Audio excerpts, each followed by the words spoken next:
Hello, and welcome to Against the Dragonlords, a classic Dragonlance campaign where we run through this 1984 Dragonlance module using the Level Up Advanced 5th Edition rules. I am Russ, aka Morris, or Morris, aka Russ, and I have a group of stalwart adventurers with me tonight.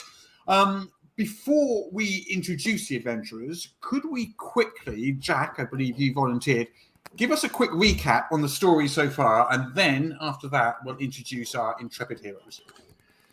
So, on the far, far off world of Krynn, on the continent of Ansalon, several heroes, people of good moral fibre at the very least, have been journeying on a quest. We are part of a quest from the goddess Mystical. The only interesting thing about that is the gods are supposed to have been long gone from this world.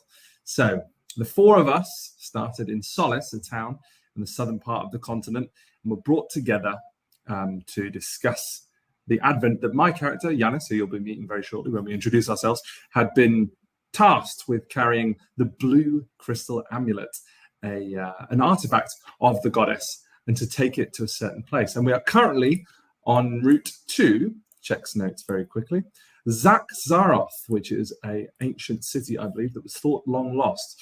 Last session, we encountered a great number of draconians who are sort of dragon humanoids who seek to take the crystal amulet from us, as does everybody else. We also came across the consequences of our quest, which was a razed town in the plains of Abyssinia. Now, we are coming close to the Forgotten City, and we hope to find out what the next step of our quest there will be. I think that's pretty much everything, isn't it? Yeah. Basically, lots of war. That is the best plot summary I've heard all day. No lies detected. That is very true. How many have you heard today? That's out of interest. Well, that'll be just one. That one. Yeah. Well, there we are. So, without further ado, shall we please introduce our heroes then? So let's start with you, Jess. Yes, hello. So I am Jessica, and I am playing Constance, and she is a knight of Solamnia. So she is very honourable and a bit naive and stupid. She's a human imperial marshal. And you are playing? I'm playing Royce. I am the opposite of Constance, as I am smart and up to no good at all times. Like sometimes I'm like, hey, what if we just try to catch a dragon? Yes. I thought I'd let you recount that part of last session yourself. And talking of trying to catch a dragon, someone who quite literally did attempt to wrestle a dragon last week. V, would you like to introduce your character and maybe explain why you attempted to wrestle a dragon? So I'm Virginia. I'm playing Magia, who is a Minotaur sorcerer, who did in fact manage to, for at least a round or two, successfully wrestle a black dragon hatchling, because her and Royce don't know how to behave themselves. We want to emphasize the word hatchling there. Yeah. So, it was fine. Magia is Yanis's twin sister, and she is just a sphere of chaos within the group, hopefully. Like, there's a theme, you can see it running through the characters, the chaos. Okay, and finally, Jack, who are you playing? Hello, everyone, new and old watchers of the stream. I am Jack. I'm playing Yanis, who is a halfling, and within the world and setting of Dragonlance, a Kender, which is a very particular kind of halfling, which hopefully you'll see through the way that I play him as the sessions go on. He is a rather reluctant cleric of Mystical, the Blue Lady, and carries the blue crystal amulet on her behalf to where we don't know. And he mostly spends a lot of his time complaining about being her chosen postman and stopping his sister from basically getting carried off by whatever creature happens to have come across our path in that particular day. Okay, so last week, we left our heroes having just defeated a black dragon hatchling and a pair of draconian foes on a slimy, rickety wooden bridge. Our heroes are somewhat battered and beaten up, and they've decided to take a long rest. And we're going to begin this session after that long rest, because nobody wants to just watch tune into a stream and just watch a long rest. We're going to start this session straight after that long rest. You are in the swamps, not far from Zaxaroth, ready to make your way towards the lost, ruined city. Are you ready? Are you excited? Yes. Oh yeah. Oh yeah, fully recovered. Okay, so the swamp continues ahead of you. It's getting worse. It's getting deeper. It's getting smellier. Like half the time you're having to hold your noses. It's gross. You're crossing like fallen trees to get from island to island. There's an occasional sort of rope bridge. You don't really know who's made these rope bridges. Like maybe draconians, maybe, who knows. But you're crossing rope bridges and making your way slowly through the swamp towards what you hope, at least, is Axaroth. As you moved through the swamp, you kind of detect maybe a smell of fire burning, something like that in the air, just faintly in the distance up ahead. Can I spot anything? Like if I is there something high I can stand up to kind of scout out what's going on ahead? You could try and climb a tree, perhaps. I will do such a thing. Yes. Okay. So we will have, please, a strength athletics check. Good. I can do that. 10, 15, 16, 17, 18. That'll be an 18 to clamber up a tree. You nimbly clamber up that tree. In full armor. In full armor. Yes. And make your way up into the branches. From where you sit, you can see off in the distance a sea, the new sea.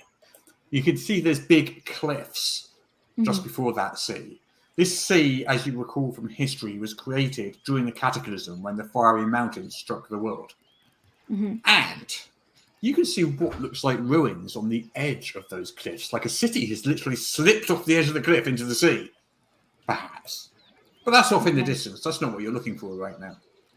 Much closer, up ahead, peering through, and this swamp is very misty. It's very gloomy. It's kind of like this green, disgusting kind of fog just hanging all over it. So it's not clear. You can see what looks like a giant shape. It must be 30 feet tall at least. It's black and spiky. It looks to you like a quarter of a mile ahead of you. There's a dragon. Certainly looks like the silhouette of a dragon. You can't quite make it out through the smoke and the mist, but you can also see near it, you can see fires. Like perhaps there's some sort of camp near it. So when you say, so it's not, they're not like on fire as in the dragons like set it on fire, or it's just like camps and there's a dragon next to it. You would guess that it's a dragon next to some campfires, but you couldn't say for sure. Okay, chill. Great. Well, these guys have attacked, a baby dragon and it kicked their ass and got away. So I don't think we are in a place to do that. So I'm going to scramble down the tree. And I'm like, okay. So, and is it between our path and where we're going to the city? Unfortunately, yes, it is. Why wouldn't it be? What bad luck. Okay, so I turn to everyone and be like, well, so it seems what we could smell on the air of the fires is there is a camp, and I don't wish to alarm anybody, but it looked, and I could be mistaken, as if there was a dragon in that camp. And when I say dragon, it was large. Like you could not even you, Magia, you could not even wrestle this. Mash is just standing there, like as Constance is large, just doing like a whole, like, stop me when. No, I think beyond your arm span. It is, and there is a camp and some fires, and it may be the people who destroyed that village we came through. It is between us and where we wish to be. Now, I am torn as to our next course of action, so I will lead to you, the three of you, as this affects us all, and indeed the world beyond it. Part of me wishes to go and do something because of what we saw in that village. But That'd be a very Solamnic night thing to do, to go and take on a dragon head on. wouldn't it? Maybe don't do that. However, I know that our task requires us not to just win Try that again. Our task requires us to not just win battles, but we are indeed fighting a war, and perhaps getting past them in a more elusive way would be best. Constance. I think, considering that we have the fate of everything resting on, and I point at Giannis's necklace, since everything rides on that, we should probably sneak past. I don't. The baby dragon was a bit much for us, admittedly, and I think we could do it on a second attempt. I don't think we get a second chance against that thing.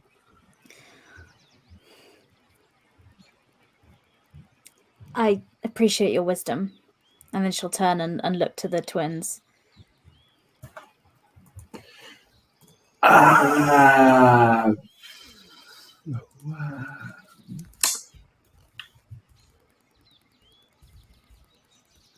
We could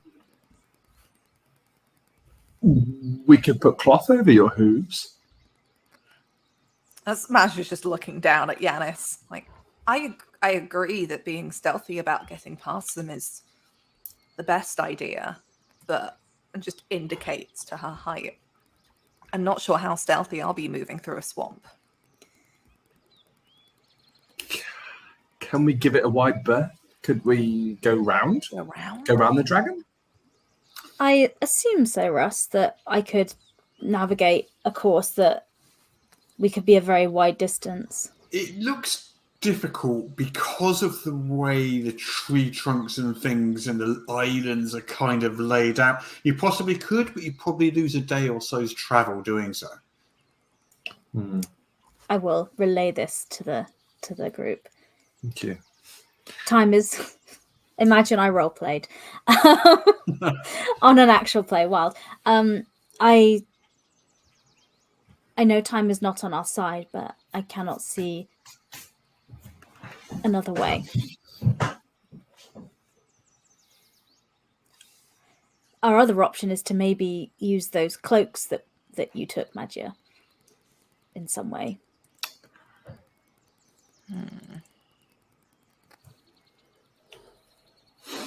But I believe we may have to take the slower, safer course.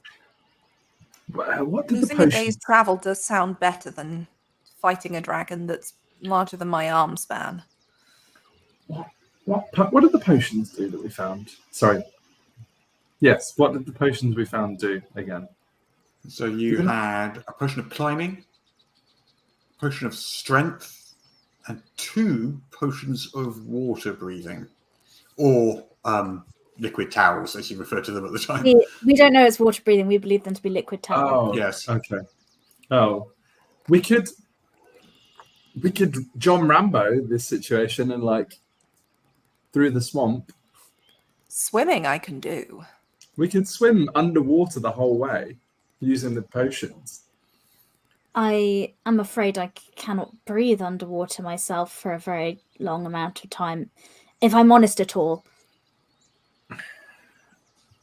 That's what the towel is for. It will keep us dry under the water. But we have 2 and there are 4 of us. We don't drink the whole thing. I'm only small. I think you probably even that out, don't you? I don't need it at all. You can breathe underwater? When did you grow gills? No, but I'm a much better swimmer than he is. Yes, but if the dragon sees you in the water, it sees your head poking up. I'm sure there's lots of weird things with horns in this swamp. Like the dragon. So are you suggesting we go closer, save ourselves a day's travel, but Go for a dip. swim? Well, We Royce, could you can swim, yes? I can swim. I'm also pretty good at staying out of sight if I need to. So worst case scenario, I don't know, I have horns too. Maybe I can look like driftwood or something. So Yes. myself Orange and driftwood. myself Common in and these parts. Yanis taking the liquid towel to keep us dry, and then the two of you to go quietly and swim stealthily. Yeah, we'll be good, I promise. We haven't a moment to lose. We've got to get past them. Well, But I can't see any problem with this plan. What could possibly go wrong? yeah, I'm sure the chat's like, this is great as well. Well, if we are to get separated, we all know the direction and we're meeting the rendezvous point.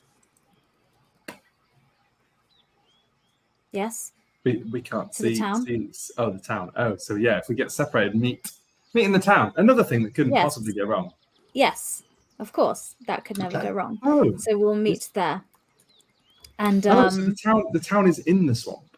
Oh, okay. I Yes. thought it was past it. Oh, we're almost there. Great. yeah, Yeah, be fine. it'll be fine. And I turn, and Constance turns to Magia and says, "No harm will come to your brother under my watch. If we are separated, I will take him to safety and lead him to the way to meet you there." Magia kind of bends down a little bit, puts her hand on Constance's shoulder and says, "I trust you with my brother's life." Turn to Right. voice. I'm gonna do my best with your friend. She's quite loud, but her heart's in the right place, and I feel like if anything happens, we'll figure it out. Yeah, I trust in your ability to figure it out. I'm not going to entertain the idea of like this going bad. Okay. So, who's taking the potions? So, Yanis and Constance, is that correct? mhm. Okay. So, first of all, I think in order to navigate successfully there, we are going to need a group survival check. A group survival check. Well, the best way to do things is with teamwork. So, as we're involved in a group chat, all members of the chat gain an expertise dice on this. Bear in Yeah. mind, you're also going to need a group stealth check, so choose which one to use your ability on. We'll probably do the stealth check instead, actually, Russ, on second thoughts.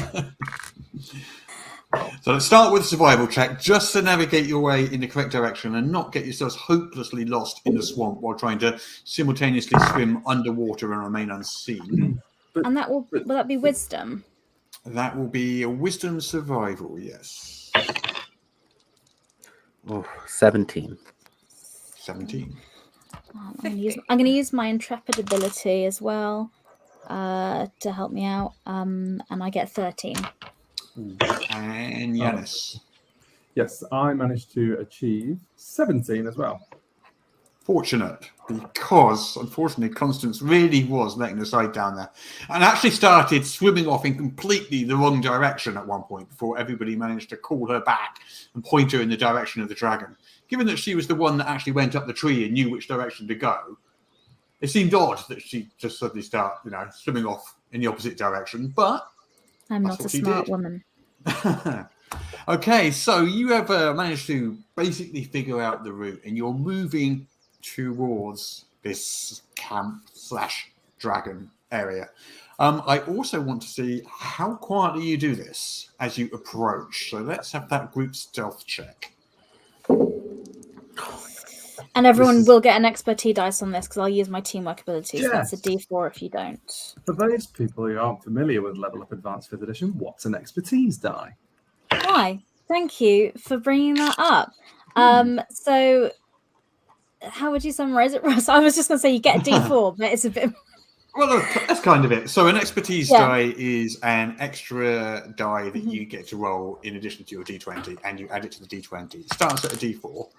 If you have multiple expertise dice from different sources, instead of getting multiple D4s, what happens is the die size increases. So it goes from D4 to D6 to D8, like that. So at the moment, you've each got a bonus D4 due to Constance's special teamwork ability. And on that note, what did we all actually roll? I got a 15. 15. I also got a 15. Another 15. I rolled a very impressive 7. Ooh. It's okay, because I rolled a 23. Okay. Yanis. What did Yanis do? I think I was swimming along, sort of bobbing my feet on the bottom of the thing every so often because I'm only a wee creature. And then I think my foot touched something, which was probably a slimy log, and I went, and flailed about in the water a little bit because I thought it was a dragon trying to pull me under. So fortunately enough, if you passed the group check, that somehow the remaining 3 compensated for your, someone, I don't know, just like whacked a hand over your mouth just in time to stop you yelping too loudly. I just grabbed him under the water. Grabbed you and just shoved you under the water or something. Like lovingly. You just came up spluttering. No, you've got the potion of breathing underwater. Have we taken that yet? Have we taken it? Yes, I'm assuming Yes. you've taken the potions of breathing. In order fine. to be, Yes. yeah. Maybe you were just panicking, weren't quite used to it. You know, like when you learn to scuba dive for the first time, for example. Yes. So anyway, Relatable so you content. push Just your way like the through the swamp towards the camp. There's these massive ruins, like breaking through the undergrowth. As you get closer and closer to the camp, there's more and more of these like stone, like walls and partial buildings, and the occasional obelisk and things like that. And you can sense that you're starting to move into maybe the outskirts of Zaxaroth, or what was once Zaxaroth. Are they...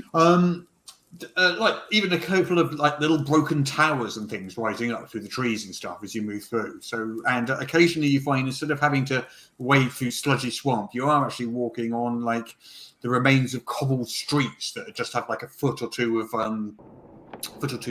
like slime on top of them. As you move through, you see ahead of you smoky haze. You can see up ahead of you, there is, and you're fairly sure that you're out of sight and quiet. You can see up ahead of you, definitely, what looks like campfires. And you can hear voices, sort of guttural voices up ahead, talking to each other. There's smoke mixing in with the horrible green mist of the swamp, and sort of highlighted by that light of the fires in the smoke itself, you can just vaguely see the silhouette of what does indeed look like a massive black dragon. Okay, well spotted, Constance. Fairly sure that is actually a dragon. A real big dragon. Matthew is just looking at like Royce, being like, "It's real. They're real." Yeah. I am just trying to swim past as silently as I can, whilst Okay. like keeping an eye on it and trying to stop Yanis doing something like jumping out the water to take a look at it. I don't know. Okay. So you move through the swamp very carefully, moving through the swamp towards the camp, attempting to go past it. You get a better look at the camp itself. So this dragon looks like it's a little way from the camp itself, on the other side of the camp. The camp itself has a number of fires, and you can see robed figures moving about amongst those fires. You're fairly sure it looks like draconians, more of those draconians. But also you can see a bunch of great big wicker cages. And in one of those cages, you can see what looks like some villagers of some kind. Oh, no, the moral compass of the group is absolutely screaming. Constance, They're I am slumped in the assuming- caves. They look defeated. Cages, not caves. Why do I keep saying caves? In the cages, they look defeated as they slump in a cage, kind of looking forlornly in the direction of the dragon. Matthew just turns to Constance like, "I'm assuming that your knightly code means we're gonna have to go in there and free them, right?" And Constance is going to look at Royce and be like, "Could you maybe go in really quietly and just unlock it?" You read my mind. exactly Where what are I was they- planning on doing. Where are they going to go, though? If we just unlock the cage, they're just going to round them right back up, or that dragon's just going to... So we have to have some sort of distraction. We have to give them time to make a break for it. Or run off the Draconians at the camp. How many like little fires were there at the camp? Like rough estimate of numbers. 4 or 5. So there's going to be like at least 20, 30 people here. What's my next question? Based You off the can number only of campfires. see half a dozen or so from where you are. Oh! A lot. Let's have them. That'll be all right. Fine. Be all right. The only thing I can think is maybe tricking them, making them think there's a threat further up or away from where we're at now, but I can't think of anything else to distract or buy them time. What if we claim that we're here to take in the dragon? We heard rumors, didn't believe it was real. Play it off like we're here to, I don't know. We'll end up in that cage as well, if we're lucky. Maybe we need to go a bit further ahead, and we know that they want the necklace, so I don't know, maybe if we go further ahead and pulse out a blue light to drag them away. But then they'll come down on us like a ton of bricks.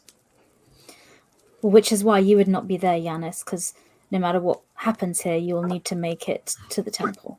I'm not, says this 3-foot-tall person. I'm not, look, I'm fine. I can, it's barely treading water. I'll be all right. I do not doubt your courage or your strength, but I need you to reserve it for the task you have been given. Just got to deliver a pendant. It grabs onto the root of a sort of mangrove tree so that he can pull himself up partially out of the water. I don't want to leave those people behind.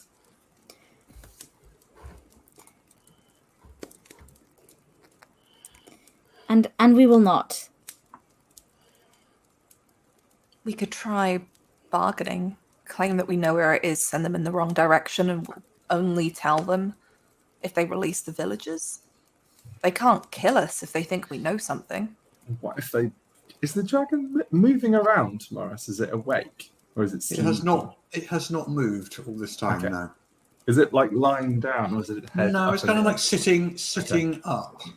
Right, okay. Are we sure the dragon is in fact alive and isn't just like a really, really I shiny don't black want to statue? find out. I don't. It's a wanna big, find it's out. a, it's a I mean, big I puppet. certainly can't speak to what you're sure of or not, but There's a huge, it's just a massive puppet with like 10 draconians inside it moving around. If we stay and really look at it, if you had animal handling or survival or some sort of skill like that, for example, on a character sheet, would that be useful to make a roll to help us determine that? Because I'm now wondering if we're standing in a load of ruins, could this just be like a really big statue like you get sphinxes? you need to get closer to get a better look to determine that. Like throw a rock at it or something and see what Yeah. happens. Why? No, that's not Give it you. a fun- You don't say No, things not like me, that. not me, They not me. say No, things like Constance that. doesn't say that. No, I Jess, was giving ideas to the chaos characters I'm gonna look at the amulet. because Any I Jess ideas? like Anything? Don't talk. Oh no. Great. Knew you'd be so much help. Put back under my toga. why don't you stealth in and get a better look and come back so we can formulate a plan? Yeah, I can do that. All right, Okay. I'll stealth in. And before you go, Okay. she'll put her hand on your shoulder and be like, "Be safe, Royce." What could possibly go wrong? So many things. Let's make that stealth check, shall we? The most important stealth check of my life. Oh, can I cast guidance on Oh, those you don't before need they to. I get- got a 19. Okay. Never mind. Never mind. Forget that. I'll save my slot. So, Royce starts to sneak into the camp. Are you heading towards the dragon or towards the cages? I think I want to get a closer look at the cages. I'm more concerned about the threat we know versus the threat we don't. Okay. As you move towards the cages, you can see that there's probably about 6 or 7 draconians in the camp at the moment. There's definitely enough tents and enough fires there for more, but they're not there right now. Glancing at them, most of them look like the sort of regular draconians that you met first of all, but at least one of them you think might be a spellcaster, like the one that you met on the bridge. Move towards the cages. The cages are big, square, wicker cages, and you can see they have giant padlocks on chains holding them closed.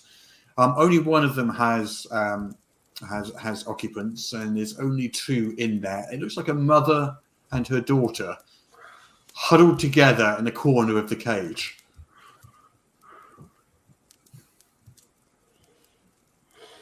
Is there anyone close to that cage?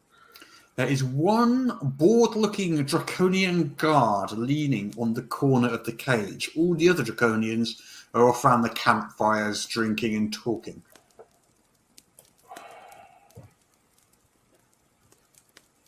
You can't give. I was told to come back. I'm fighting against my worst impulses right now. Don't fight your impulses. The urge is to sneak attack, obviously. Just have a little solo stealth mission and sneak these 2 people out. Yeah, that's my the urge is simply to do this. I support this. Yeah, I think. And you said almost sleep, or just like very, very sleepy. Make an insight check. Okay. Boy. Okay, insight with wisdom. Yeah. Okay. That's not great. That's a 9. Yeah, you're not sure. It's a draconian. You can't really tell. There's a big heat lamp on over his head. This is lying there. Can we see this unfolding, or are we too far away? I think you're probably too far away to see clearly what's going on. Okay, good.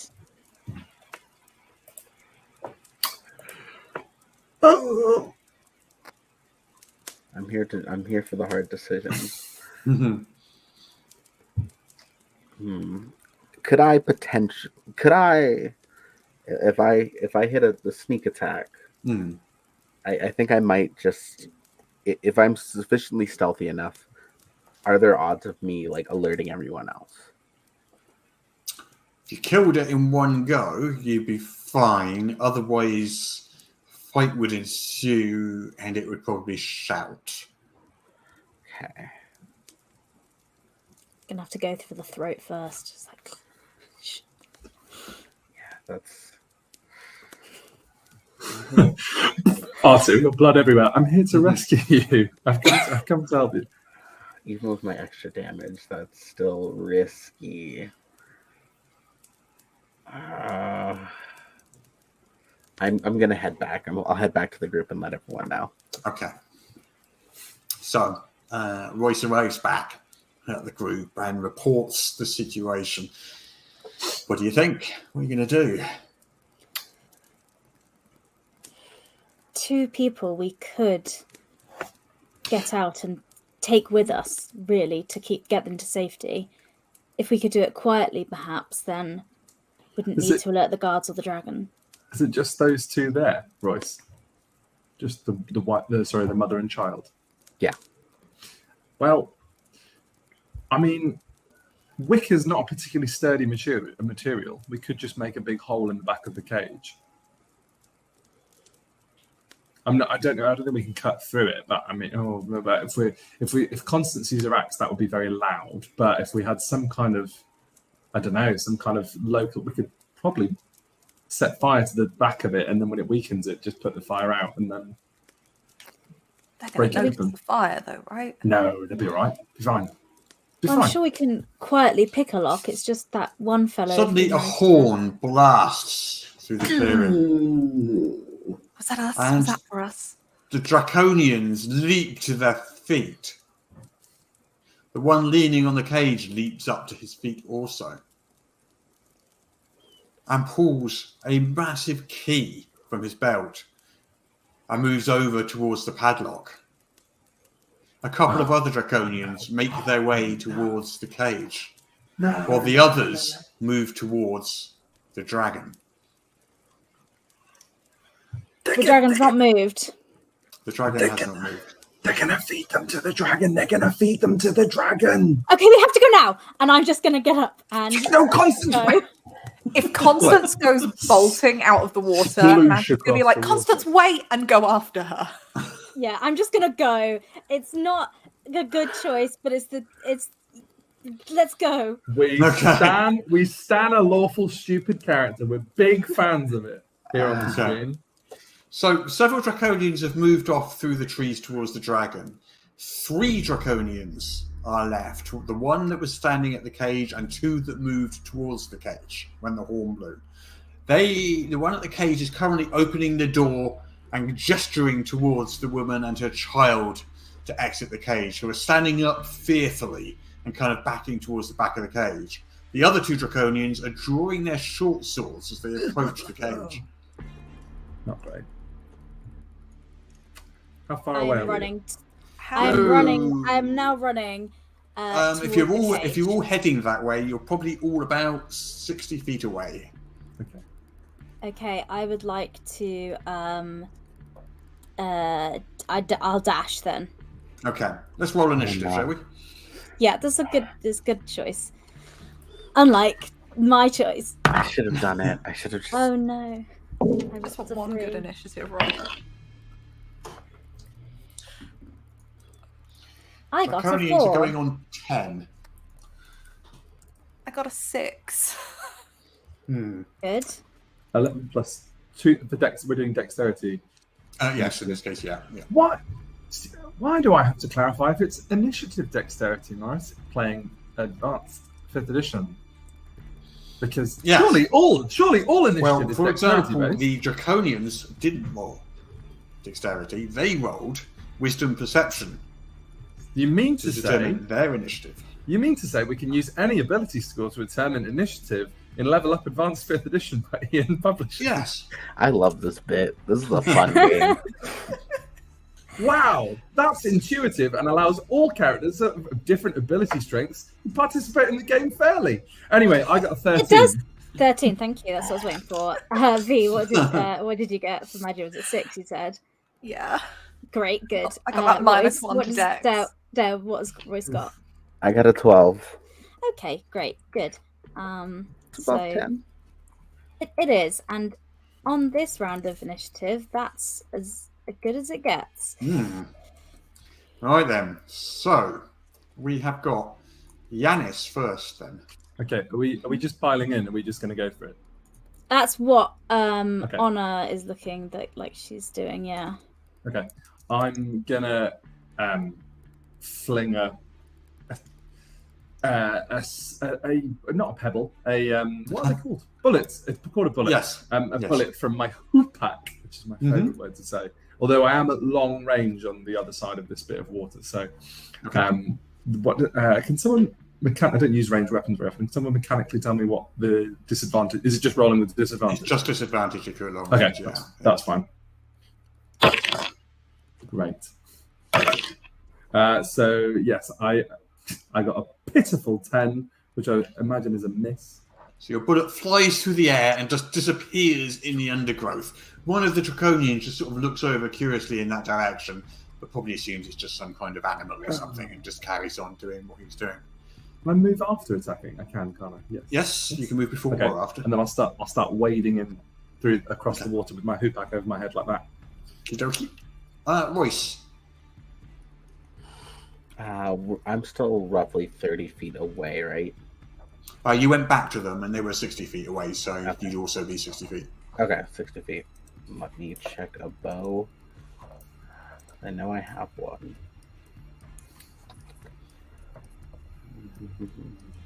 Yeah, I think I'm going to use my short bow, Mm-hmm. and I'll move up 30 feet, Yep. and then Are we- I will. Fire. Is the water deep enough that it's difficult terrain, or where it might be? Probably is. For Once me, you're regardless. onto the land near the camp, no, it's not difficult Okay, terrain. that's fine. Cool. Okay, perfect. So yeah, I'm just going to take a shot at one of the people holding the mother and child. Mm-hmm. All right, dice, aim true. Yeah, don't miss and hit the child or something. That would be bad. Ha, that'd be That would terrible. be if it did. unfortunate. It would be. Good thing I didn't, probably. That's 19 to hit. 19 is an easy hit. Straight in the head. Beautiful. Did it see us coming?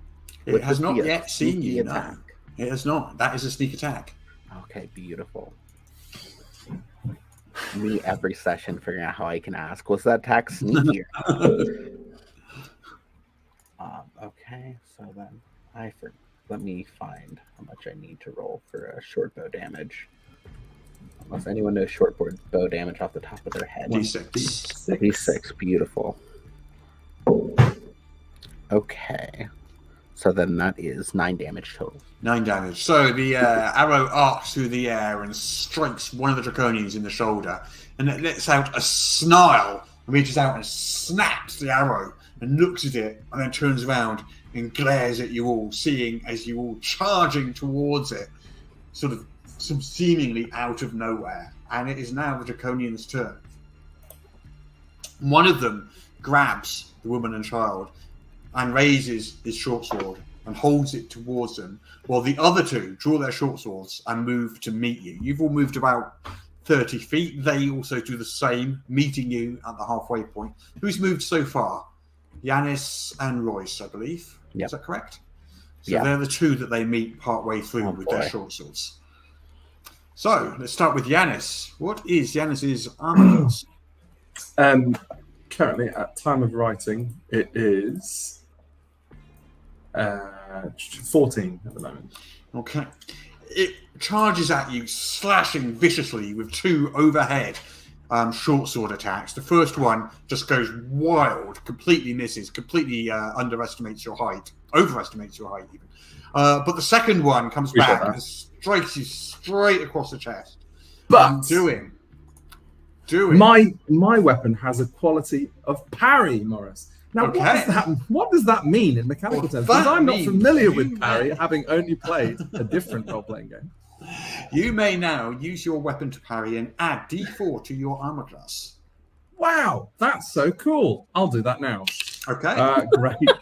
I only bumped it up by 1, so it went up to 15. So Okay, so you try to bring your hoopak up to block it, but not quite in time. You're not quite fast enough, and this short sword swoops under the hoopak, slashes you across the chest for 4 points of damage.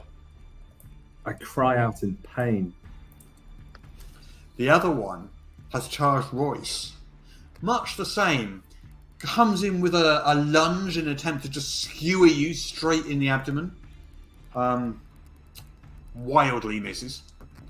And then comes back with a backswing and rolls 14. Does that hit Royce?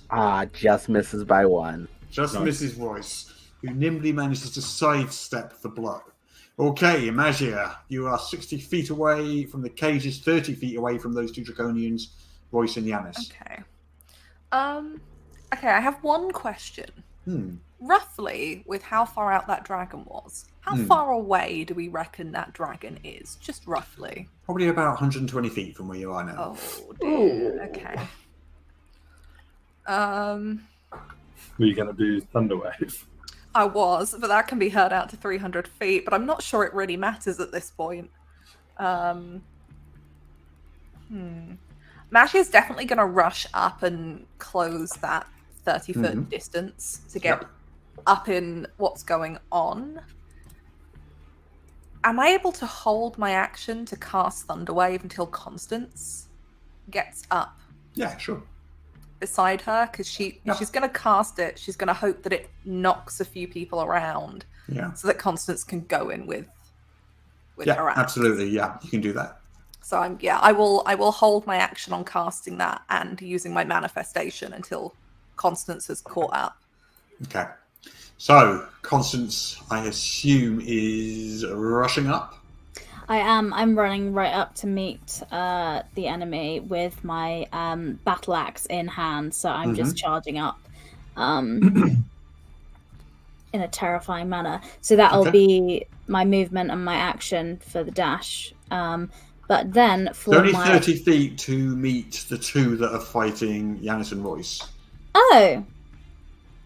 Do they have or 60 feet to get to the one by the cage? The one by the cage is the one that's going for the children, right? That's the one I'm going to go for because I'm going to trust my friend. You make it to the cage, but you're not actions.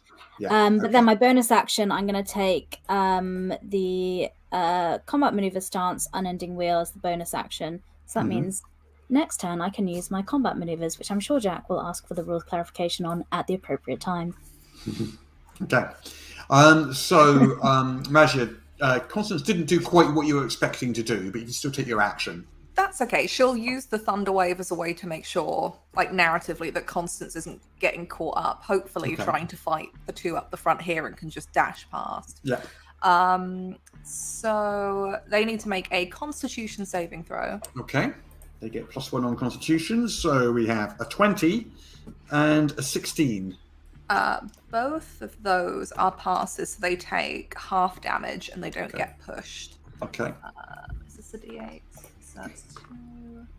So it's 7. They'll take half of that. 7. So they take 3 points of damage, and this thundering sound just booms through the forest. You see birds and things just go out of the trees surrounding the clearing, and you see small animals just like rush off and running away from the sound. Is this sound 300 feet, did you say? 300 feet it goes out to, but I'm going to use my hurricane manifestation because I haven't got to do that yet. I'll spend a sorcery point to create another thunderous blast around me. Okay. So they all need to make strength saving throws, or they get pushed back 10 feet and knocked prone. We have a 9. That's a fail. And an 8. Also a fail. Okay, so both of them get pushed back. Pushed back 10 feet and knocked prone. And knocked prone. So they go flying back through the air about 10 feet and just land with a squelchy sound in the swamp on their backs. And that, I think, is that you've done. Yes. She's like, get him! We're back to Yanis. Your foe is now 10 feet away from you on the ground. Right, in which case, I'll draw my dagger and set upon him while he's on the floor in a surprisingly vicious display for a cleric. Always once a pirate, always a pirate. You also hear shouts coming from the direction of the dragon. Oh yeah, I look up. Is the dragon moving? It doesn't appear to have moved, no. It's probably busy with something else. I'm sure it's not. Okay. I gotta wake it up. Yes, nice. So that is a non-natural 20 to hit the one. Okay, that will be a hit. Lovely. So a dagger is a mere little. I believe was it 1d4 or 1d6? I think it's 1d4. Yes, dagger, lovely. Yes. Yeah. That's 3 horrible, painful points of damage for the thing on the floor. So you've plunged your dagger, tried to plunge your dagger into the fallen draconian. It kind of bounces off its breastplate. You scratch it badly across the neck, but you don't do a lot of damage. Is that you done? Yes. Who's next? Let's have a look. Royce is next.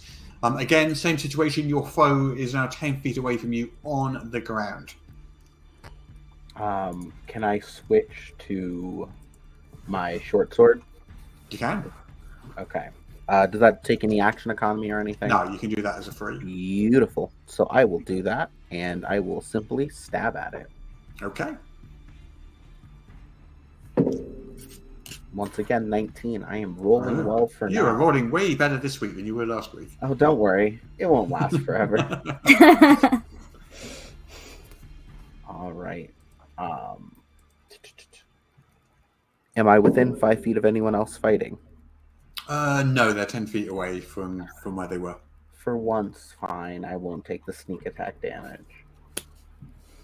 Do you that get it was because they're prone, though? Anytime you have Anytime you have advantage on the attack? Do you get advantage for being prone? I think so. All melee attacks are made. Tell you what, I let's say, think so. let's say you do, because we don't have time to look it up. Let's say you do. Okay, let's have a sneak attack challenge. all You can right. look it up some other time. Then that's 9 damage. 9 damage. Okay, so that is twice that you stab this draconian with sneak attack damage. It's snarling and bleeding green blood everywhere. It's like its cloak, its robes are just kind of like drenched in this horrible, goopy green blood, and it's got this crazed look of pain and anger in its eyes. And it's now its turn. Dun dun dun. Can it get an Dun, dun, infection dun. and die from being in this swampy water with open wounds? Yeah. It pulls itself to its feet, grabs its short sword with both hands, raises it above its head, and swings it with all its might straight down at you with an overhead chop. No. It has rolled a 22. I can't even parry that. There's no parry in the world good enough. So there's 4 points of damage from that blow, and then its second blow is a 13, which I think is probably going to miss, isn't it? Yeah, Yeah. So 4 points of damage from an overhead chop. that's okay. I can. You see that it's wavering on its feet in front of you. It's not standing steady. There's blood everywhere. You have clearly badly wounded this draconian. Good. The other draconian is fighting, I believe, Yanis. Much the same situation. Scrambles to his feet in much better shape than the other draconian. You know, a couple of scratches, but generally okay.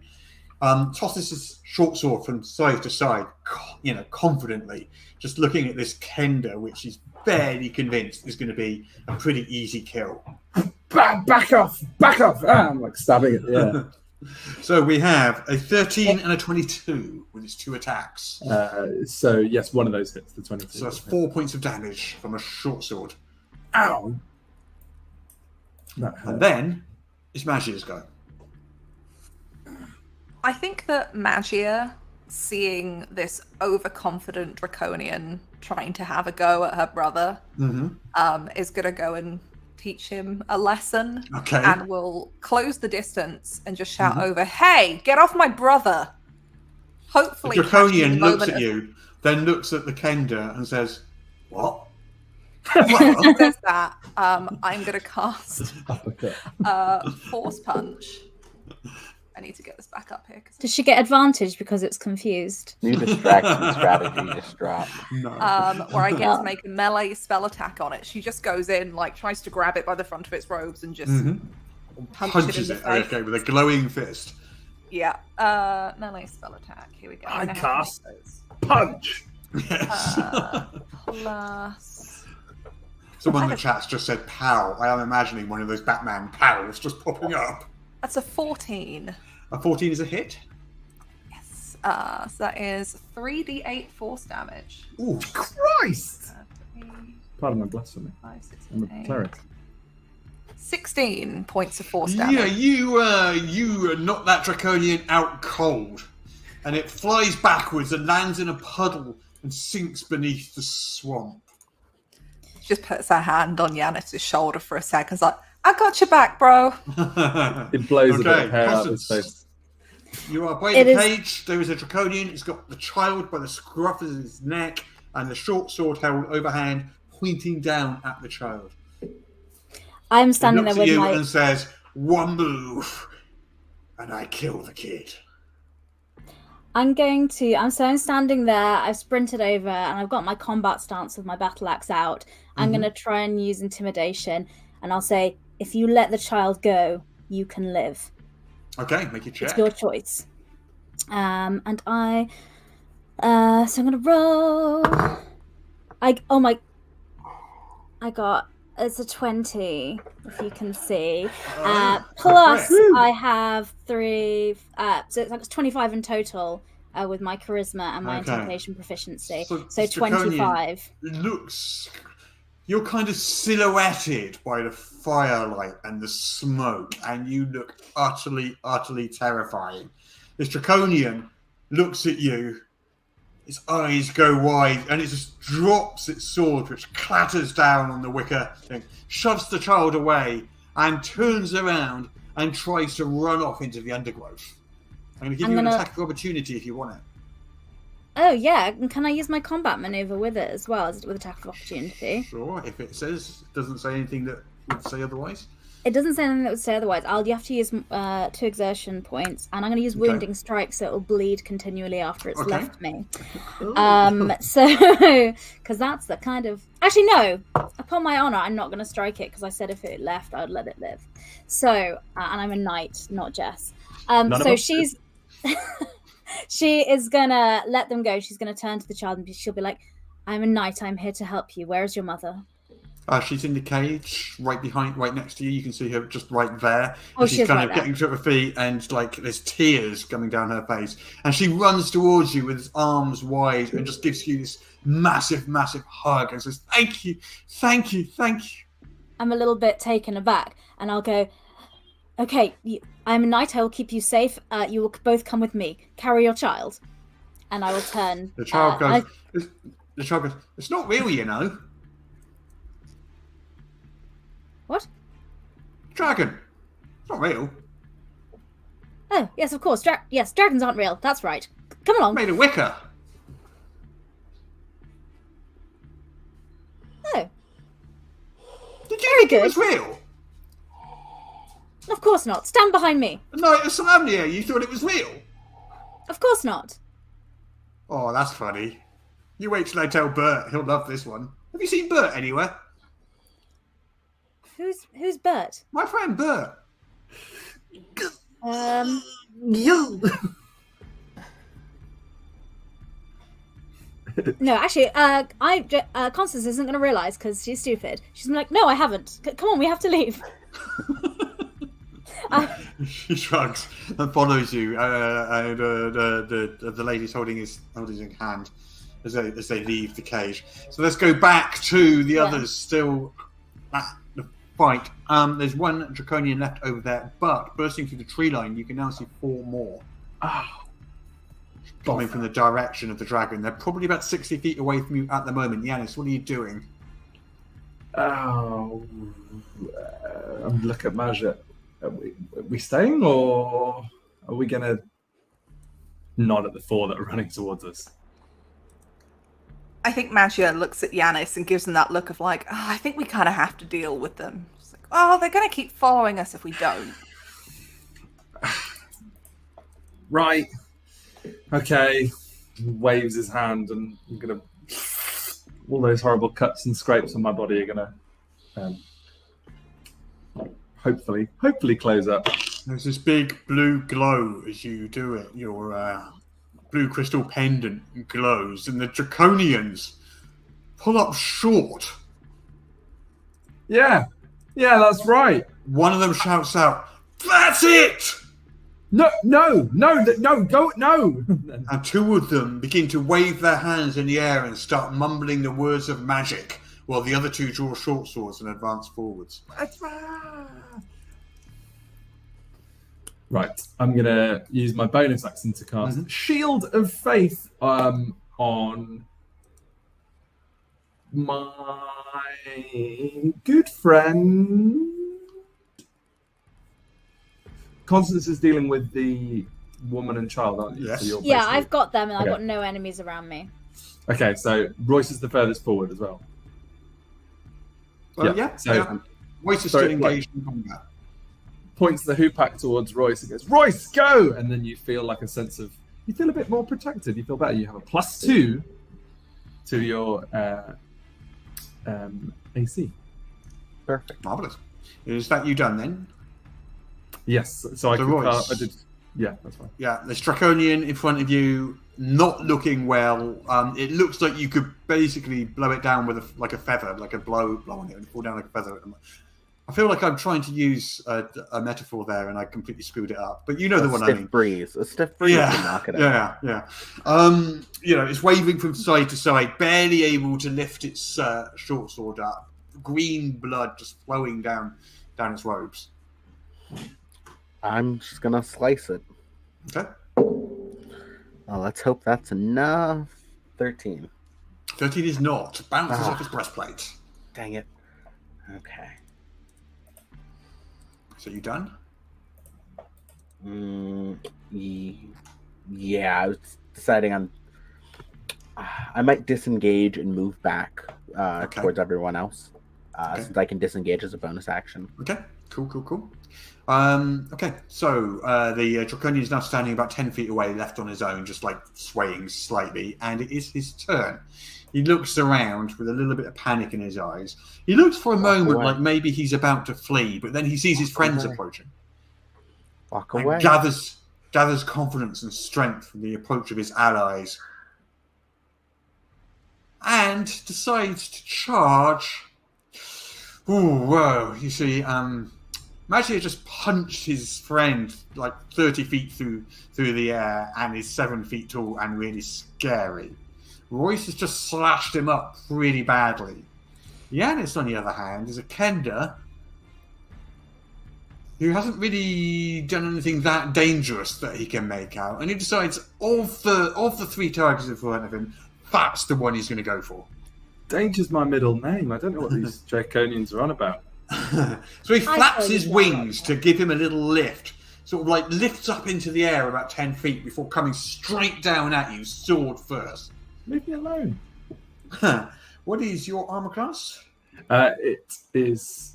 So, the chat very helpfully pointed out I couldn't cure my wounds and cast Shield of Faith in the same turn. So, it's still 14 for the moment. Oh, no, Still wait. 14. So I won't have healed myself. So, I would have prioritized buffing Royce. So, Okay, yes, fair it's still fair 14. enough. So the Draconian comes down. The first blow is like deflected by your Shield of Faith, but the second one, now it knows it's there, does manage to hit you, and it does stab you for another 4 points of damage. Can I parry on this turn? You can try. I would love to. Was it 14? Did you say? Yes, I got a 3, so that's 17. Three's enough. You get your hoop hat in there just in time and deflect that blow aside. Okay, that leaves the 4 that have emerged from the trees. Ooh. 2 of them fire balls of fire in your direction, not caring who they hit, including, I might add, their ally, the Draconian fighting Yanis. Savage. So, except for Constance and the woman and child, everybody please, could I have a dexterity saving throw?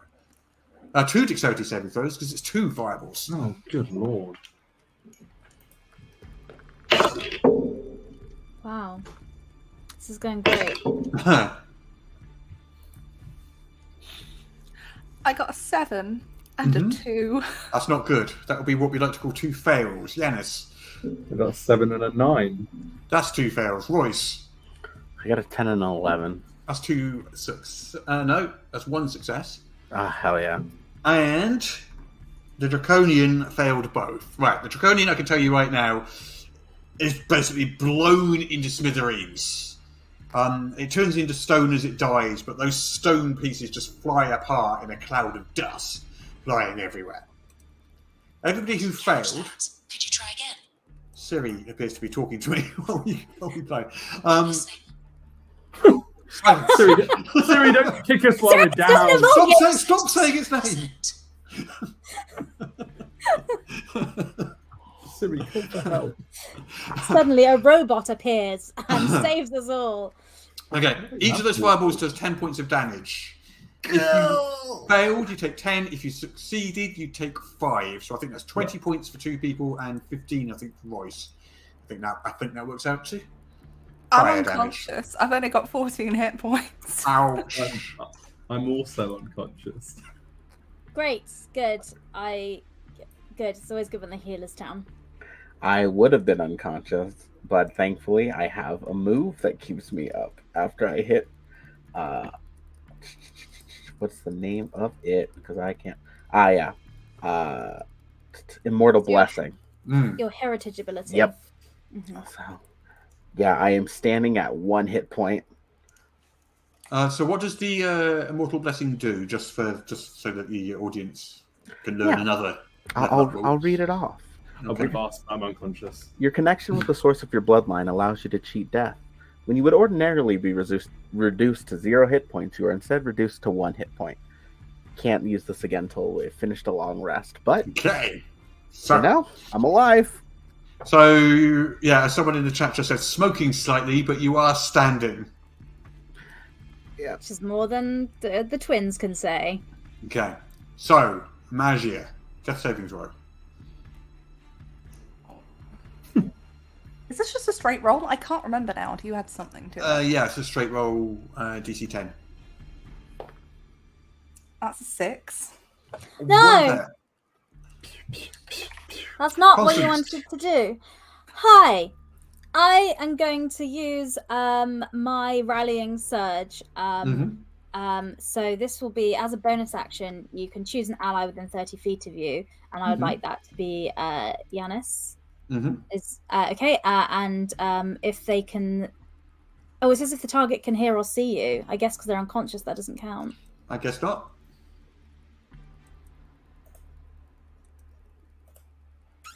Okay, instead I will. So I just read that bit. Okay, but you know who can see or hear me? My good friend Royce. So you can have this treat instead. So the target can hear or see you. It regains equal 1d8 plus 2 because it'll be my martial level. So enjoy that, Royce. And then I am going to run over to Giannis, and I have proficiency in medicine. So can I do a medicine check to try and stabilize them so they don't have to do death saving throws? You can try. I'll make the roll. Okay. So I rolled a 1. That's probably So not. that would be a no then. If I was cruel, I'd say you make it worse, but I won't do that. Okay, so I run over and I'm just kind of holding him and I'm like just slapping him like, wake up, which surprisingly doesn't help. No. Yeah, gosh, this is going well. Swamp water getting in my wounds. Is that you done then, Constance? Yeah, well, yeah, what more do you want from me, Russ? I've tried. Yes, Okay. yeah. All right then. Who's next? It is Giannis. Death saving throw. Happily. That's a 17. For certain values of happily. Yeah. Okay, that's one success. Excellent. Okay. Royce. Oh God, I don't have anything to help anyone get up. Are there any more enemies around?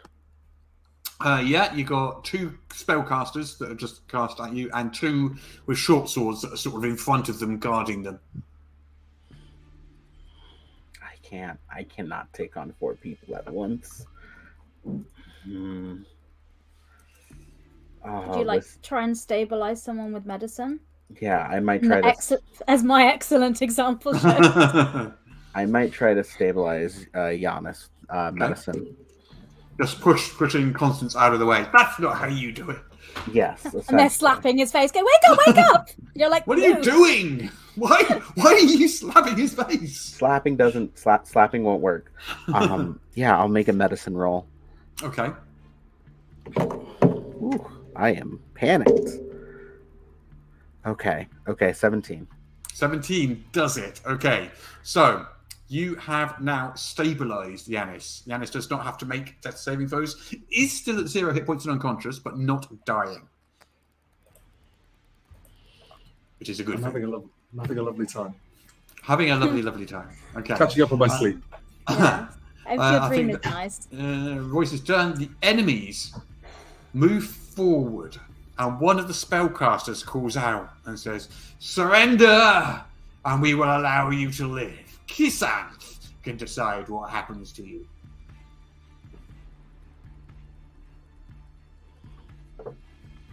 Is this on their turn? Yeah. You can reply then. I kind of want to reply on my turn in case I want to do something. So I'm going to stand and turn and look at them, looking intimidating, and I'm kind of just looking at Royce and stalling whilst trying to look around and see a path out, because I can carry this this little Kemper out here. Tiny person. Yeah, I could chuck him over my shoulder and go, but I'm not sure what we can do with Magia because she is a giant minotaur. Yeah. Yeah, you have trouble carrying Magia. So who is currently bleeding out on the ground. Yeah, I know. So I'm just standing there and I'm just trying to look a bit intimidating, and I'm looking at Royce just kind of stalling whilst So that's what I'm Okay. doing in reply So to it's that. Magia's turn. Another death save. You got this, sis. I believe in you. You can do it. You can do it. No, don't. The don't. 9! Oh no. No. no. Oh my gosh. This is not You might good. need to Okay. surrender. One of them calls out and says, "We have a potion to heal your friend if you surrender." And it is Constance's turn now. Come on. Goonies never say die.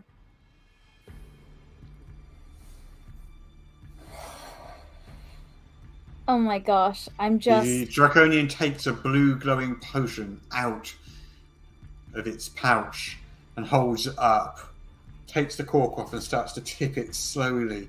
Or shall I just empty it into the swamp? Don't!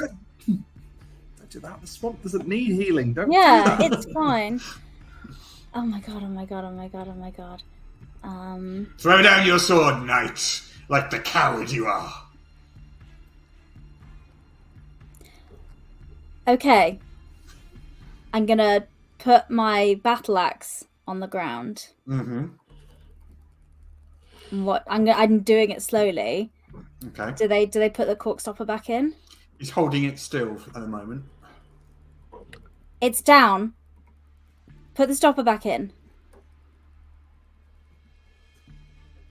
One And of I- you approach. On my honor as a knight, I will not take a step closer to you if you put the cork in the bottle. And you, Can I roll insight to see if that is a healing potion? you can try and determine whether or not they're Yeah. lying. Yes. Yes. All right. So what do I? Wisdom, right? Yeah. 17 again. You think it is? All right. I whisper to Constance. They seem to not be lying about the potion. On Yeah. my honor as a knight, I will not take a step closer to you. I'll put my weapon down, and I put down the Okay. the short sword. He hands the potion to one of the short sword wielding. With the cork in the Draconians. stopper, He puts the cork in, hands it. To I the take short out my sword. longbow and shoot. Oh my god! Okay. I'm not taking a step closer. I did not lie. I'm honorable. Okay. Technically correct. The best kind of correct. Yes. I mean, I was gonna do the same thing with my dagger since they can't I know. check it. Could I beforehand? I could have given you a little look and said, "On my honor as a knight, I will not take a step closer to you," and kind of looked at Royce with the knowledge of many decades of friendship. Okay. Yeah. So is this at the spellcaster or is it at one of the guards? Who's got the potion? The spellcaster handed the potion to a guard. It'll be at this the guard who basically whoever has the potion. I want them to fall to the floor so I can go and get The it. guard so it's got then, the okay, stopper in. cool. So I'll be shooting Okay. the guard, and Okay. I got with my longbow a 19. It's a hit. Great. And I'm aiming for my aim was yes, yeah, I'm trying to get them down. So that's a 9 piercing damage. Whew. Okay, the arrow sticks in the Draconian's thigh, and it lets out a scream of pain, and shouts, "Betrayed!" Not technically. Yanis. Oh, I'm unconscious. unconscious. Right, gotcha. Voice. Okay. Okay.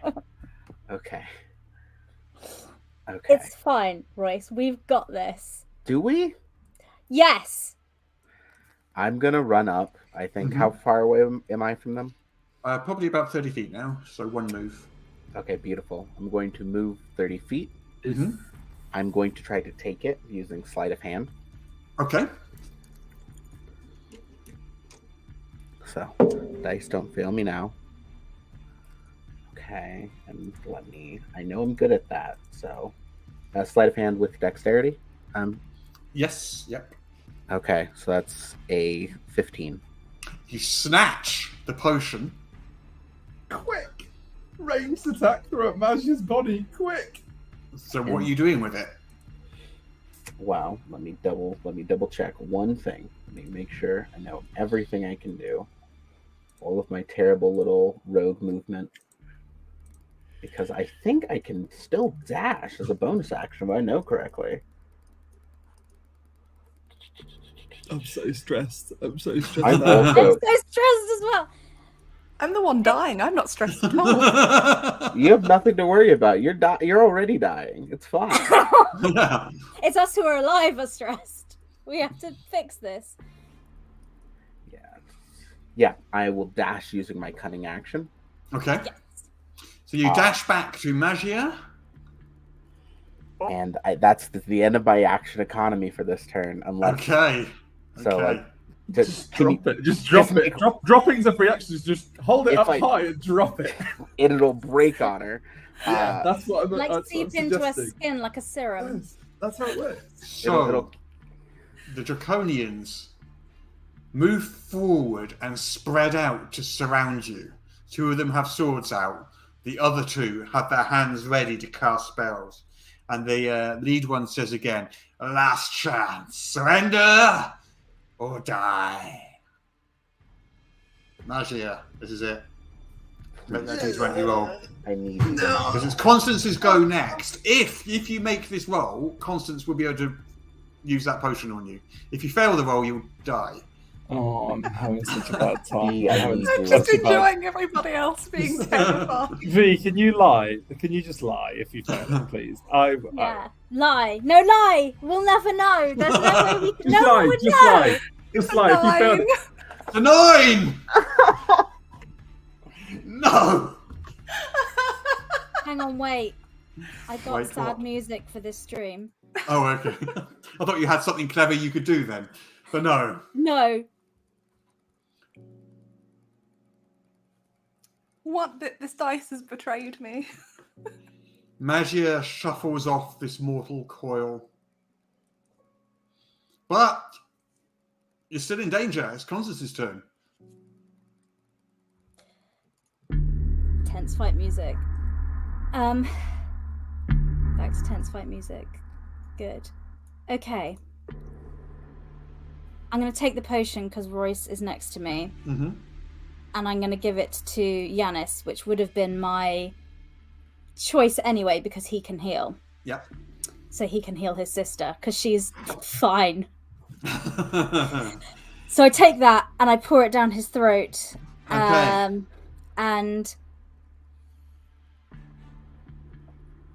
And I say, I will surrender and stay with you if you let my friends leave. The actual Yanis- play ends here tonight, folks. This is it. Yeah. No more Yanis, episodes. you wake up next to your sister. Maj! Maj! I'm going to lean over and cast Cure Wounds. Nothing Heal. happens. Yeah, that's fine. I'm just going to find out how many points. The pendant glows blue and you hear a voice in your head. It says, "Bring her to me." Maj? Maj? Magia.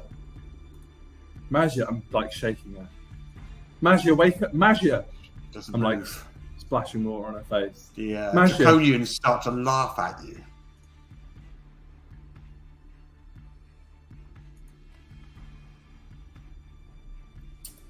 I'm gonna. I can't do anything. I can't hear anything. I'm just spending the entire round doing that. I'm just shaking her. I'm just shaking her. I'm just saying, Magia, Magia, wake up. Magia, wake up. Stop this. Stop. Wake up. That's my action for the turn. Okay, Royce. I think I look at the one who's been making all the orders. Mm-hmm. We've lost enough. Just can you let us go in grief? We're not. Kissant will decide what happens to you. I think like the color's drained out of like Royce's face right now, and like her hair just looks messy. Royce has gotten into a lot of trouble, but like it's never broke this bad. Look, I don't care what happens to me right now. Just let my friend go. I'll talk to the whatever. Okay. The Draconians look at you and they glance at each other in amusement. They think they have some kind of bargaining position. How funny is that? I'll tell you what. Get in the cage and we'll let you live. You can take your friend with you. You want me to get in the cage? All of you. I stand up. Hold up hand at the sorcerer, the one that cast the spell. And is that the one speaking? Yeah. I cast, just going to make sure I can cast it because I'm bad at rules. Yeah. Yes. What is it you're casting? I'm casting Guiding Bolt for Okay. 14. Okay. Yeah. Gun No, hit. Okay. Yeah, so I hold out my hand and I say, die screaming. And then white light explodes out of my hand. Okay. And I deal it 4d6 points of radiant damage.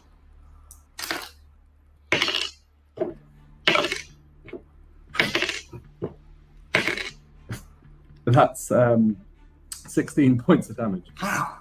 The white light slams into the Draconian's chest, pushing it back about 10 feet, searing its chest, which is kind of burnt and blackened by the attack. Its robes have a great big smoking hole in it, and it kind of looks at you and it's like, what is this? What sort of magic is this? Are we still in initiative order or not? Yep. Okay, Yep. that's fine. Who's next in initiative? I think we Royce, slipped out there. It's Constance, I think, now. Okay. How many of them are around us? 4. 2 of them are injured. So, and the lead guy is on fire from Yanis right now. So I'm going to take a step to have, not towards the guy that had the potion, because technically, but to the side where I'll have 2 of the guys near me, and I will go to swing my battle axe. And I still have, because I'm still in the same combat, I still have my unending wheel stance, so I'm going to use wounding strike and use 2 of my exertion points to beat the crap out of one of them. So this is one of the uninjured ones, is that correct? Are 2 of them injured, you said? 2 of them are injured. So the leader, spellcasting leader, is injured, and the other one that he handed the potion to has your arrow sticking out of his leg. Not the. I'll do the other one then, because this will hopefully be a wounding strike, so they'll just bleed out and die, much like minotaurs do. Okay. Anyway, I'm gonna roll to hit, and that will be a 16. 16 is going to hit. Great. So choose a weapon.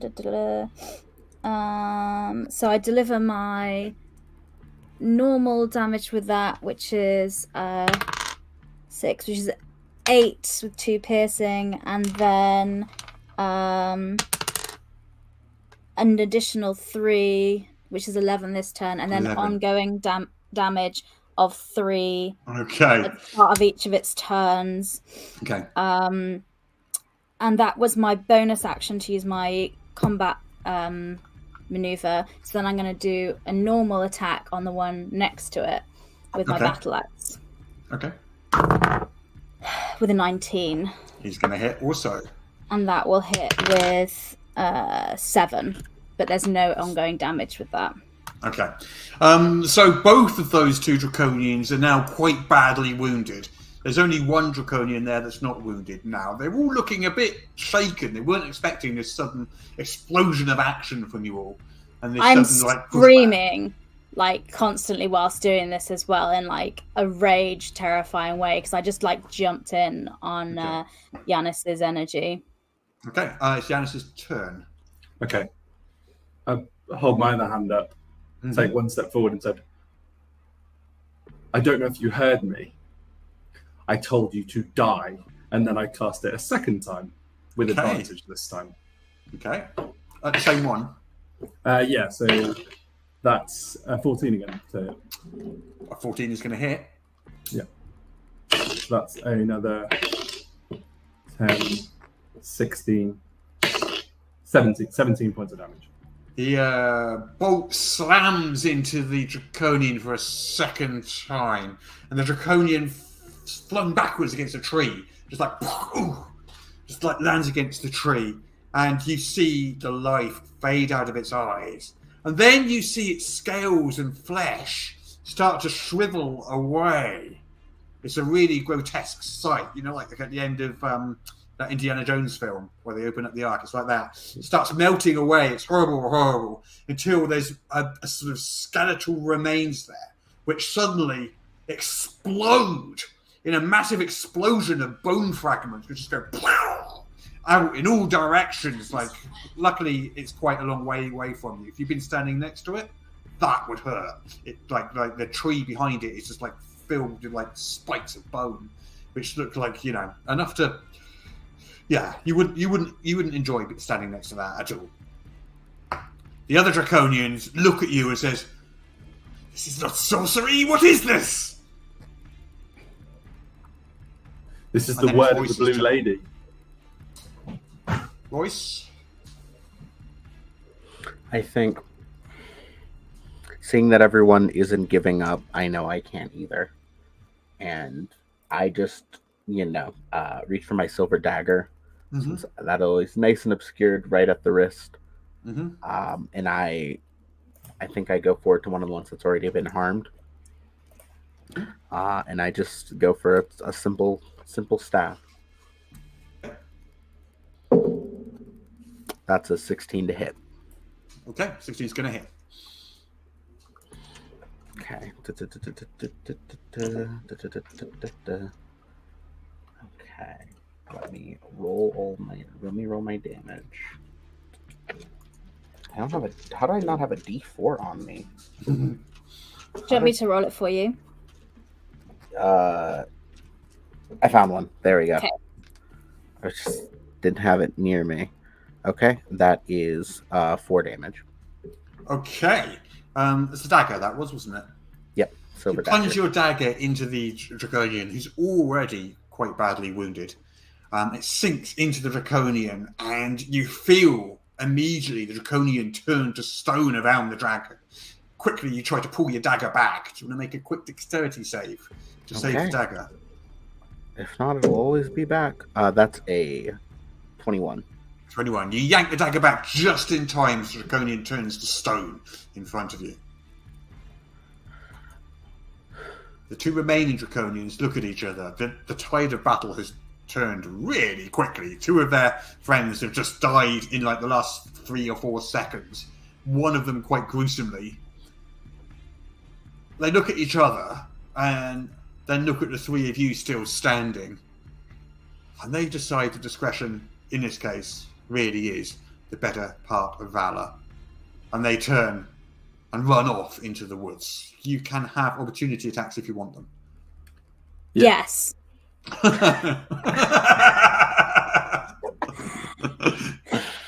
Okay. With, in any order, whoever wants to go first. You go Well, first. I need to pick up the spell. I've got my axe, and I'm Yep. going to use Wounding Strike on the one that doesn't already have it. Okay. That's next to me. So So that that would they be can. the other spellcaster. Yes. That hasn't been hit yet. It's the only unwounded creature at the moment. 17. So that is a 21 to hit. It's going to hit. Yeah. So that's 9 points of damage immediately, and then they'll have 1d4 ongoing damage. Okay. So you slash at the creature's back as it runs off into the woods, and it kind of limps away from you, bleeding badly. Who wants to go next?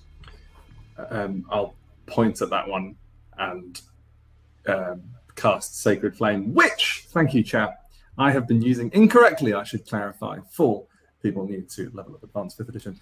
So the spell works as I've described it. However, there is a dexterity save to negate damage, which makes sense considering it's only cantrip. So he can make a dexterity save. Same one Constance just hit? The same one Constance. Is that the sorcerer? Yeah. Yeah, that one. He rolls a 12. My spell save DC, probably should have checked that prior to, is... apologies. Is a... Oh, it's on the wrong page. Yes, it's a 12, so he is okay. So flames lick at his heels as he runs off. Okay. And Royce, was Royce doing anything? Yeah, I'll use my short bow as well. Okay. Which one are you targeting? The sorcerer. Okay. It's probably not going to hit. That's an 11. That is going to miss. The two run off into the woods, one of them bleeding profusely. For a few seconds, there's silence, and then suddenly you hear the sound of an explosion in the woods. And then you hear the sound of a draconian going, "Ah!" You can't quite make out what just happened, but then there's silence. It's the same noise. I didn't know they spoke Goblin. That's the same thing Goblins say when they, isn't it? Yes, apparently. According to Jess. Yeah. Oh, okay. My apologies. Sorry. It's okay. Yeah. So what happened was that one just bled to death, exploded, and in doing so killed his friend. If I had a penny for every time I've done that.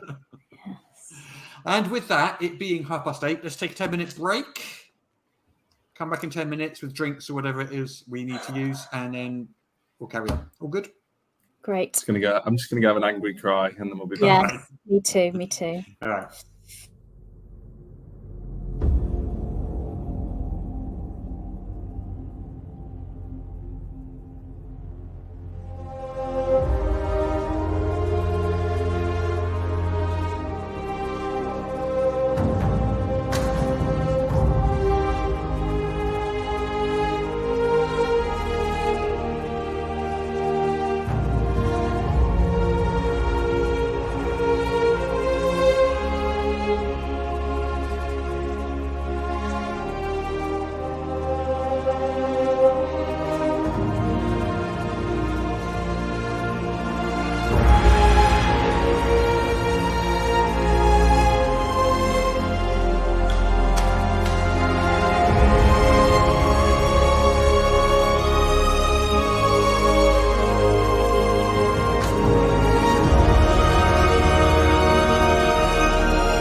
Hello, and we are back with Against the Dragonlords. Just before the break in a epic battle to the death with a group of Draconians. Unfortunately, Magia fell and failed 3 death saving throws in a row and expired before Yanis could heal her. Yanis is currently weeping over her body, but the last thing he remembers is a voice in his head which said the words, "Bring her to me." We return to this clearing, surrounded by the bodies of Draconians. Well, the remains of the bodies of the Draconians, because some of them crumbled to dust, others exploded into fragments of bones. What are you going to do? I go back over to my sister, and I am trying to pick her up. Okay. I will come over and I'll be like, "Can I help you?" They're like with one arm over the shoulder, and yeah, we have to go. We're taking her to the city. So yeah, let's go. Okay. I'm not going to question this. I don't know who's heard that, but I don't know if that's just something he needs for his sister. So I'm going to go to lift her up and I'm going to pass Royce my battle axe. Yeah. And I'm going to try and lift Magia up over my shoulders like fireman lift style. And I imagine I'm going to find it quite difficult because she's a hench lady. I have 14 strength and I have athletics as a proficiency, so I imagine I will be able to trudge slowly there. So that is I think between the two of you, or alternatively, you could perhaps try and make stuff out of all this wicker that's lying around to carry her on. Yeah. Whatever anyone suggests, but if no one suggests anything, I'll carry her there, however long it takes. Yeah. Okay. I'll just go to do the carry thing because I wouldn't think to build something out of wicker. Before we do that though, are the 2 people we rescued there, or have they rightly left? Well, that's up to you. They look distraught They are by there. the death of Magia. I'll go to them. Sorry. And they say, I'm so sorry. She died trying to rescue us. It is our fault. No, it is not your fault. You did not ask to be captured. You did not ask to be here. And you did not ask us to come and help you. That's something we chose to do. What will you do now? We will continue our quest to fight against these people so that these things do not happen to anyone else anymore. And us? What should we do? Do you have anywhere you can go? Come from the plains. Our villages. I see. Come with us. Come with us to the city. Mishakal's going to bring her back. She's going to come back. So come with us. There are more of those things in the city. That doesn't matter. That's where they came from. You can't go to the city. It's crawling with Draconians. Doesn't matter. How do you know this? Have you been there? I overhear them. What else do you know? This is just a camp. Their base, it's in the city. Plus their leader, someone they call Kisanth. That's where she wants us to go. That's where we're going. So you can come with us, or who are you talking about? She. The Blue Lady, Mishakal, the what Blue Blue Lady. Lady? There's no Blue Lady here. Constance, we don't have time. We need to go. We have a higher calling to go there. Evil returns to lands, but goodness and the gods will return to counteract it. No. Very well. We will not go with you. We will not go towards that accursed city. I understand. Only death lies in that direction. That may be true, but we have to try. Because we know we have already seen death behind us. And you have my blessing for what it is worth. Do Thank you two have food on the way out? Food. Just supplies or something for them. Yeah. The Draconians will have supplies in the camp. You could probably dig up some of those.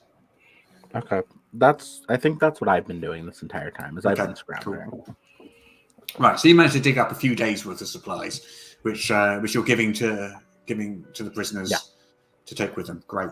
Yeah. They thank you profusely. Safe travels. Be careful. And with that, they start to make their way carefully back through the swamp towards the plains.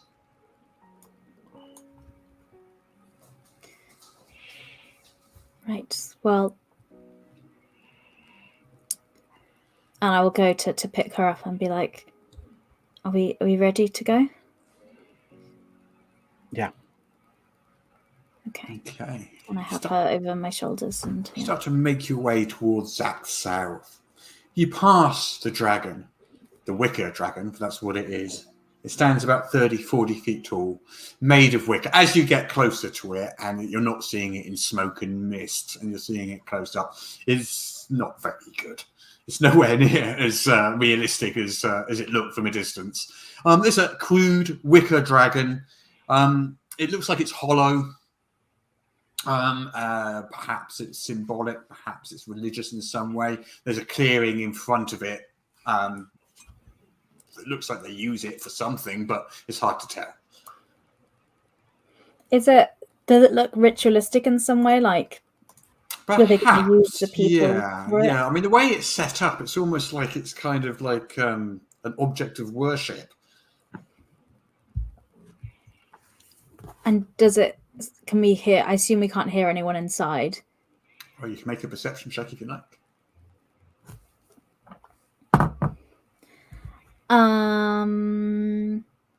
Perception. Would that be intelligence or wisdom? That would be wisdom. Yeah, that is a dirty 20. Okay. Well, you presumed correctly. You cannot hear anyone inside. Great. So what? Moving on past? I think for now, yeah, unless somebody would be like, want to tear it down in anger, which I don't know, maybe somebody could use the catharsis in this moment. But I'm holding Maggie on my back right now. I'm walking, so. You want to burn it?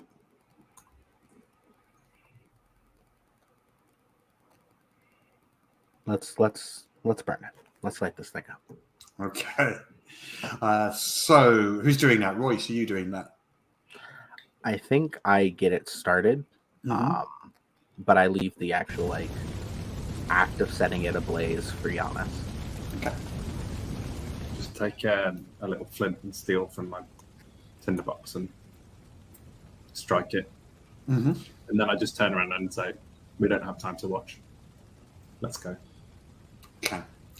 Leaving the blazing dragon behind you, because it goes up like kindling all the wicker. It just like, and behind you there's this 40-foot high pillar of flame as this blazing dragon just starts to burn away and start to collapse in on itself. You walk off into the distance, doing that really cool thing where heroes don't look back at explosions type thing. As you walk off into the swamp towards Zach Saroth. There's a massive obelisk up ahead of you. It's lying on the ground besides its base. It's like been broken off at some point in the past. And it's on the side of what clearly is now, the swamp's starting to dry out a little bit, a paved road, cracked paved road, the remains of one. And this big obelisk sort of bridges two sections of ground. And you can see there's writing on it. There's carvings on that obelisk. What do they say? Standing over the obelisk, you look down, it says, "The great city of Zach Saroth, whose beauty surrounds you, speaks to the gods, the good of its people, and their generous deeds. The gods reward us in the grace of our home."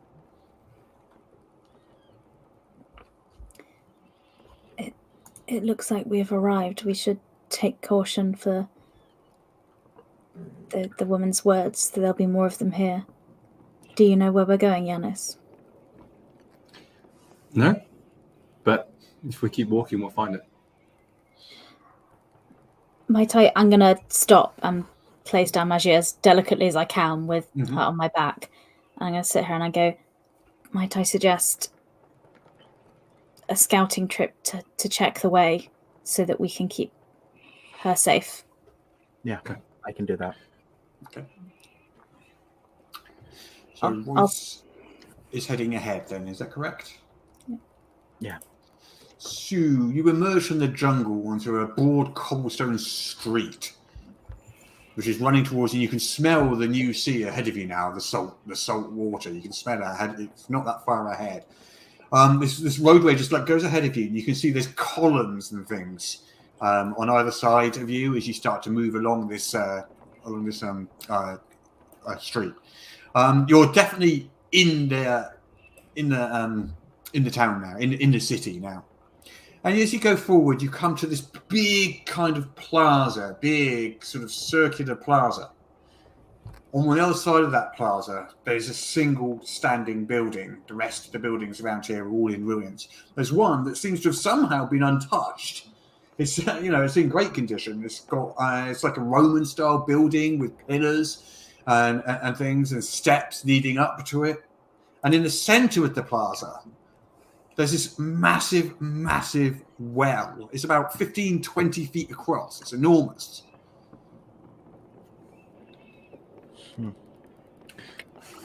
For when you're really thirsty. I think I'll go check out the building. Okay. As you move past the well, you hear a sort of whistling sound coming from it. Sound of air kind of rushing from it as you move past it, and there's a kind of like the sense of darkness and blackness kind of coming from it. Feels kind of unnatural. You can feel something there. I think I'll sidle back over to it, and I think I'll just put my hand over the well first. Okay, standing over the well, there's this dark and terrible stillness around this well. And looking down into it, it's pitch black. Like darker than the darkest thing you ever saw. The big building in front of you, now you've got a clear look at it. It's a great big temple. And there's enormous golden doors gleaming in the sunlight. They're like so big that you think they must be worth so much money. Great big golden doors with symbols carved on the front of them, and then steps leading down with columns going to the side. It's like a magnificent temple and seemingly untouched. But this well next to you, there's something wrong with it. There's something going on there. I don't know magic, so I don't want to mess with this well too much. Not without the cleric nearby. I think I'm going to go forward towards the golden doors and try to see what it says on there. Okay. So the symbol on the front of the doors is the same as the symbol that Yanis wears on his robes. The symbol that you understand to be the symbol of Mishakal, the Blue Lady. Okay. Yeah, I think that's perfect. I'm going to make my way back out to everyone else. Okay. It appears there's one building left that's looking okay, and it seems to be a building for the Blue Lady. There's a well right next to it as well, and there's something off about it. I think you'll both understand what I mean the second we get back there. Any sign of those creatures? I didn't see anything. Good. Well done, Royce. That is where we will go. And I'll go to pick up Magia again so we can make our way. So you push your way forward along the cobblestone street and find yourself in the plaza that I just described to Royce. Yanis, immediately you recognize that this is a temple to Mishakal. Mm-hmm. It's untouched, as I said, completely untouched by the cataclysm somehow, despite the ruined buildings around it. And in between you and it is this enormous 15, 20-foot wide well with this sort of sense of foreboding and dread coming from it. I'll look in the well. You suddenly hear this sort of sound of rushing air. You're looking at like complete blackness down there, like inky blackness that's just darker than the darkest night. And you hear the sound of rushing air, and it's dead cold, and it's getting loud. It's getting louder and louder and louder, and getting closer and closer. You sense something approaching, and suddenly bursting out of the well comes this ferocious sight, the most formidable sight you ever saw in your entire lives. There's a creature, a massive creature, bursts straight out of the well into the sky, black, with jet black scales which glisten in the light. It bursts into the sky. It's like 30 feet long, with spiky head and claws that are the size of swords, blood red claws, the size of swords, and it bursts into the air as you stare at what is definitely 100% a real dragon. The dragon reaches about 40, 50 feet in the air and then swoops around, looking down at you, and speaks a word of magic. And suddenly the plaza is plunged into blackness. None of you can see a thing. This black, magical darkness, defeating even dark vision. What are you going to do? The temple, into the temple. We have to go. I will follow his. Yeah, I'll do as he says, and I'll go towards the temple. A loud, sibilant voice coming from above you. You are those who Verminard seeks, the bearers of the crystal. And now I, Kisan, will take you to him. Or what's left of you. And then you hear like something sucking air in. Do we feel being pulled? Do we feel like we're being pulled? No, just something's going.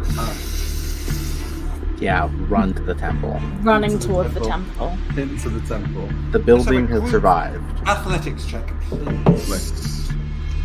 Can. Oh no. Oh no. I rolled a 1. Oh dear. Oh no. I think I dropped magic. Please don't. Boys, what did you get? I got an 18. And Yanis? I got a paltry 5. A 5. Oh, okay. So you run ahead, and both Constance and Yanis trip. Royce running ahead. You probably can't see what's happening, but you hear them cry out as they trip. Is there anything you do? Am I still in the magical darkness? You've just emerged from the magical darkness, and you find you've emerged from what appears to be like a globe of pitch blackness. You're standing in front of the big golden doors, and you can see above the darkness, you can see the dragons circling slowly round and round and round. You can't see your friends within the darkness. I think I am. Hey, you need the pendant, right? And I yell at the dragon. The dragon's head whips round and stares straight at you. It's got glowing red eyes, and you can see that there's like green acid dripping from its jaws. Follow me. Come and take it. And I am an urban denizen. Mm-hmm. So I'm hoping that gives me a little bit of advantage of like moving through a city just to like buy time for them to get up and get in there. So you're heading into the ruins, are you? Yeah. Okay. Yeah, okay. So you rush off into the ruins, and the dragon circles down and wheels round and starts to follow you. You other guys in the darkness, you manage to scramble back to your feet. What are you doing? You don't know what's going on. Towards the temple as I was. Okay. With Maggie on my back on my back. You emerge outside the golden doors. Royce is nowhere to be seen. And you can see the dragon sort of like 100 feet away now. Just like Royce. circling above some ruins. Royce? Royce! She must be in the temple. And I'll run in toward the temple. So the golden doors are perfectly counterbalanced. You just touch the door and the door just swings open really, really easily. Dead silently, like they've been maintained and oiled for years. They can't possibly have been, but they just swing easily open. And within you see what appears to be a large, like, temple interior. You can see an altar right at the other end and a big statue of Mishaku standing there. There are steps going down on either side of her. And as the doors open, she glows slightly blue. And Yanis, you hear in your voice, you hear the voice in your head saying, "Bring her to me." To the statue. Take her to the statue. Royce, you're in the ruins. The dragon's circling around looking for you. Let's make a stealth check. Alright. Things I do for my friends. I got a 1. No!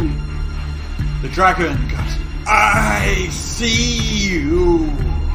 And takes in a deep breath, plus a jet of acid straight in your direction. Dex save. Let's have a dexterity saving throw, please. 20. From 1 to 20, you can do it. Just then cool roguey you can do to get out of the way. 18. 18. Okay, well, you've made the save. I haven't actually looked up the damage yet. This is not going to be pleasant, mate.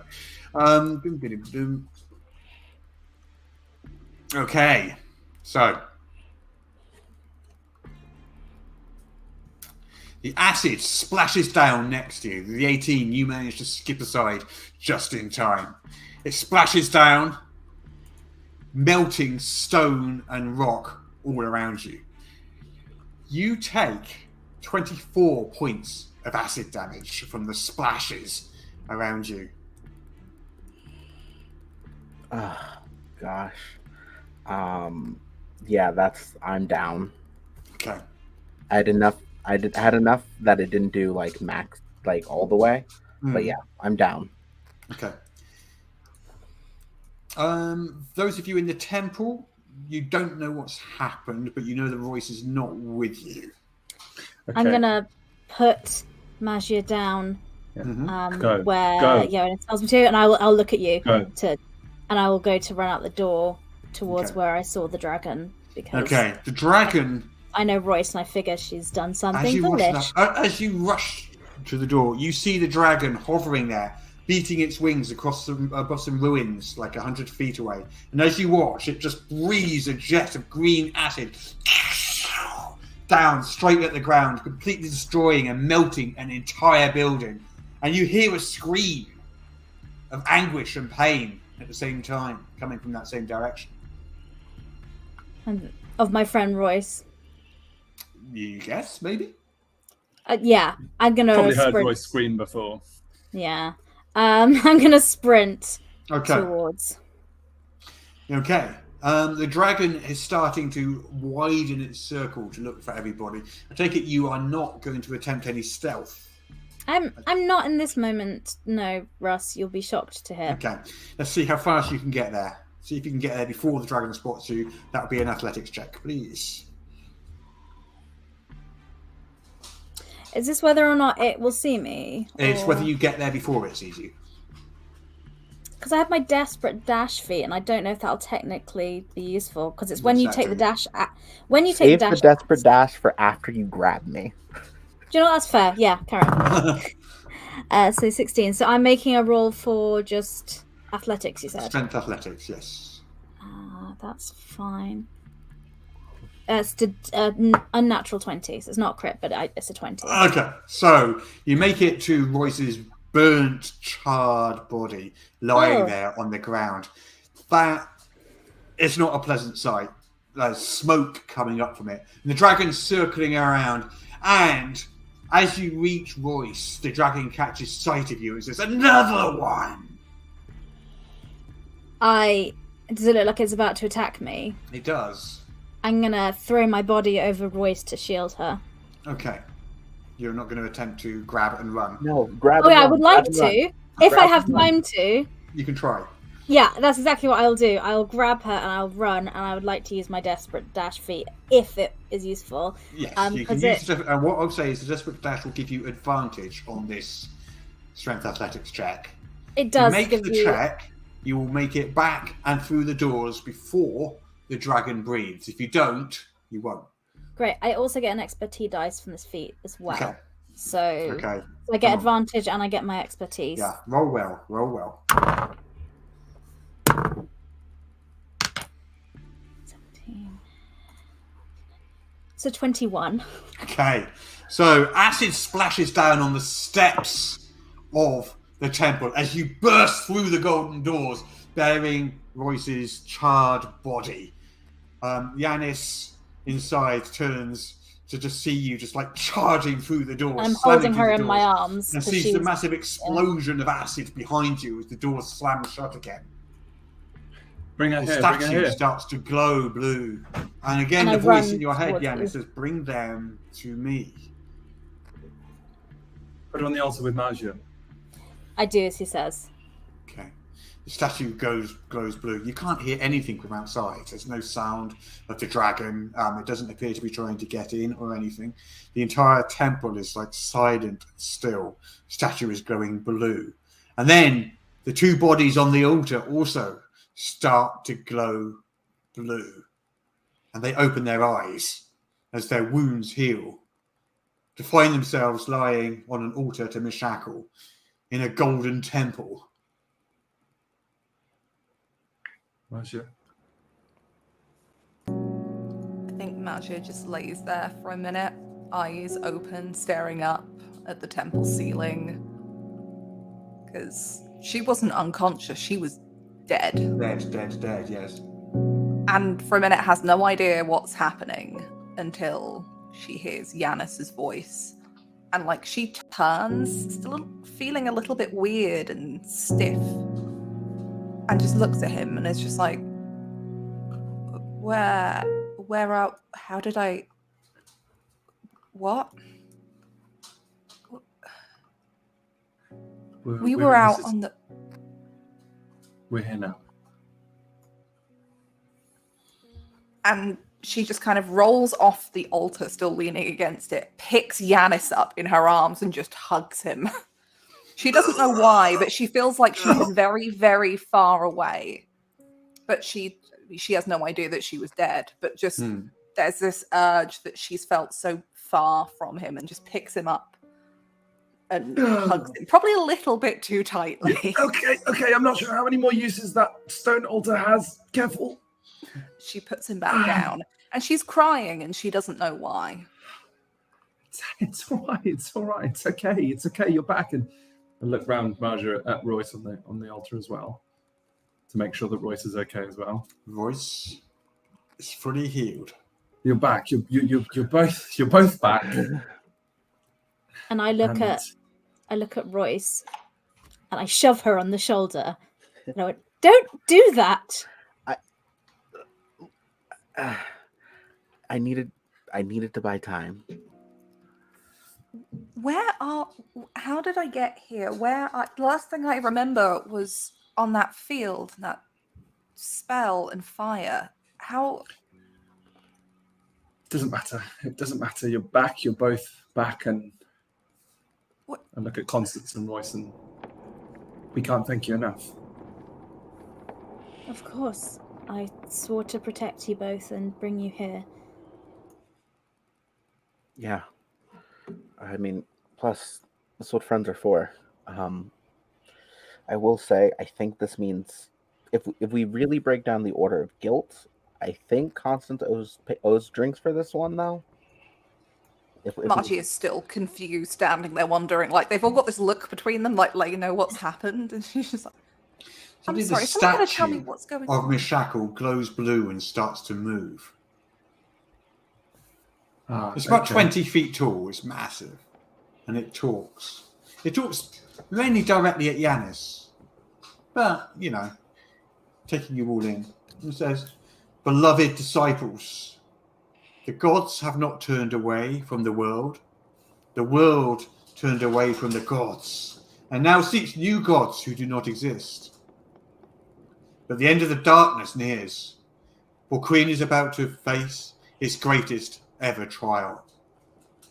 The world will need the truth now, more than ever. You must return the truth and the power of the gods to the world. It is time to restore the balance. To gain this power, you shall need the truth of the gods. Far below this temple lie the discs of Mishakal, circular plates of platinum that are all you need to call upon my power and the power of the gods.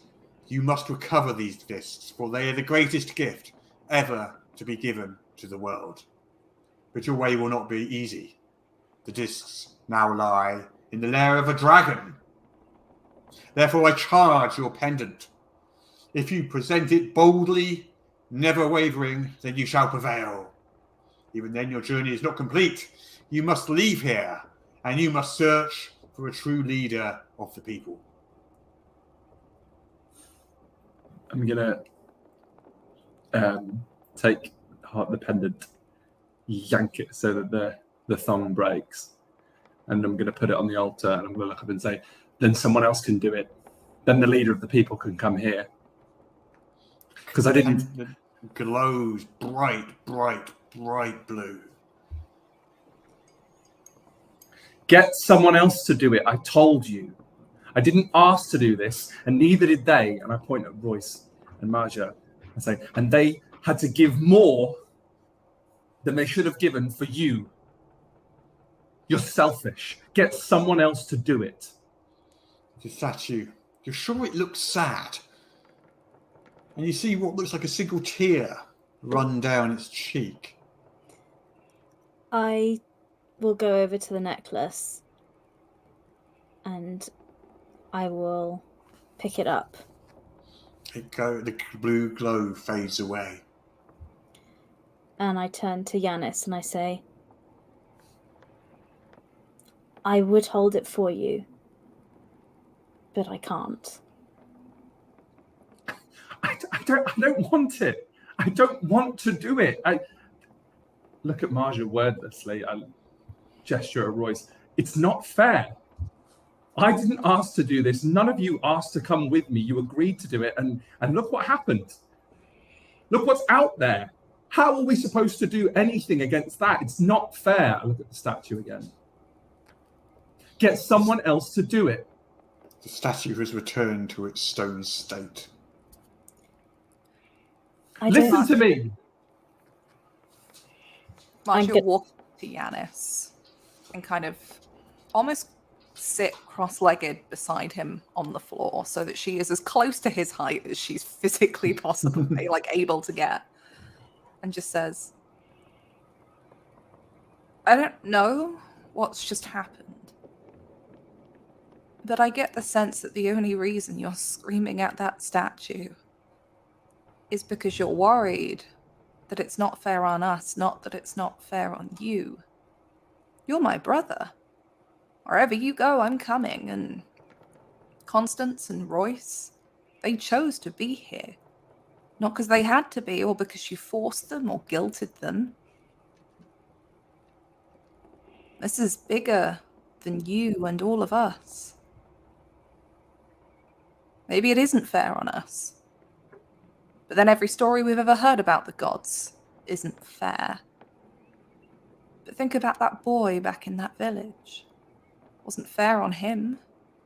Or those two people that I hope we saved," and just looks over at Constance with And she nods at you. It's fine. Wasn't fair on them either. It's not going to be fair on everybody if we don't do this. He hasn't looked at you during this. I don't want to lose anyone again. You haven't lost anyone to begin with. You went away. You both went away. Because of me, because I'm here, because you came with me. It's not fair. Magia looks really confused and looks over at Royce and Constance. I'm right here. I don't know how I got here, granted, but I'm right here. You died. You both died. And she Just brought you being back. silly. I wish I was. Magia will look at Constance. Mhm. Is he telling the... Yes. You died saving those people. And you were lost. But we carried you here. And the gods brought you back. And I think the goodness is going from the world. Darkness has come and is taking it from us. And I think it is our job to carry this task and bring the goodness back. I hate to say it, but for every person we save, that's another one of these situations that doesn't happen. And if we don't do this at all, everyone's going to experience the grief we just felt. And then no one will experience anything ever again. I cannot promise that we will not lose things along the way, or that it will not require sacrifice, and it will not be hard. But I know if we don't do this, I know we will lose everyone and so much. But it is your choice and your task.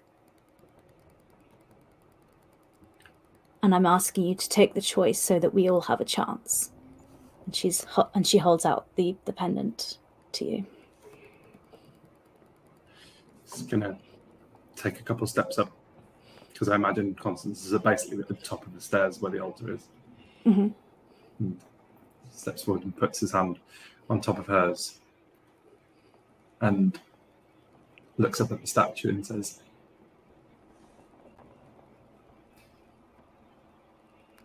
if I make it to whatever you've got planned without the people here, I will never forgive you. And then he'll close his hands over the amulet and take Which it starts back. to glow blue again.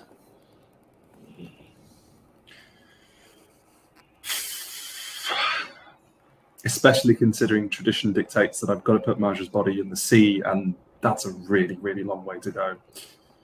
I'm very heavy. You are. I did not wish to comment. Marcia now has the realization that somebody would have had to carry her here, and it's just, I'm buying the drinks. And then eyes flick from these two back up and points up 20 feet. You're buying drinks. Well, So, what now? I think we need a little rest. And Well, this is interesting because the feeling in this temple is really calm and really soothing, and you all feel better than you've ever felt before. You've all had the benefit of a long rest just while you've been standing here talking. Wow! Oh, spell slots. yay! My Exclamation little points! my little babies are back. Awesome. And I get all my abilities back. Okay. Well, we have our task. We need to head below the city and collect the discs from the dragon. Sorry, dragon? Yes. Yeah. There's one Um, outside as well currently. Like we saw before. No. Yeah, but Is this it one's the one real. from the field? Oh, that Oh one. no, we burned that. It Burned was a made dragon. It was It was made of bigger. wicker. Oh, sorry, yeah, it wasn't real. So there's a big dragon. Probably Yeah. the biggest. Yes. That's what the statue was talking about going into its lair. Oh, the Yeah. oh, the well. It looks Before like we a do, majority of the- what do we know about this dragon? It hurts. I can tell you that one for free. It some sort of acid or something it spat at Royce, which injured her before I brought her here. I guess underground we might have some sort of advantage. In the open, it flying around can target us very easily.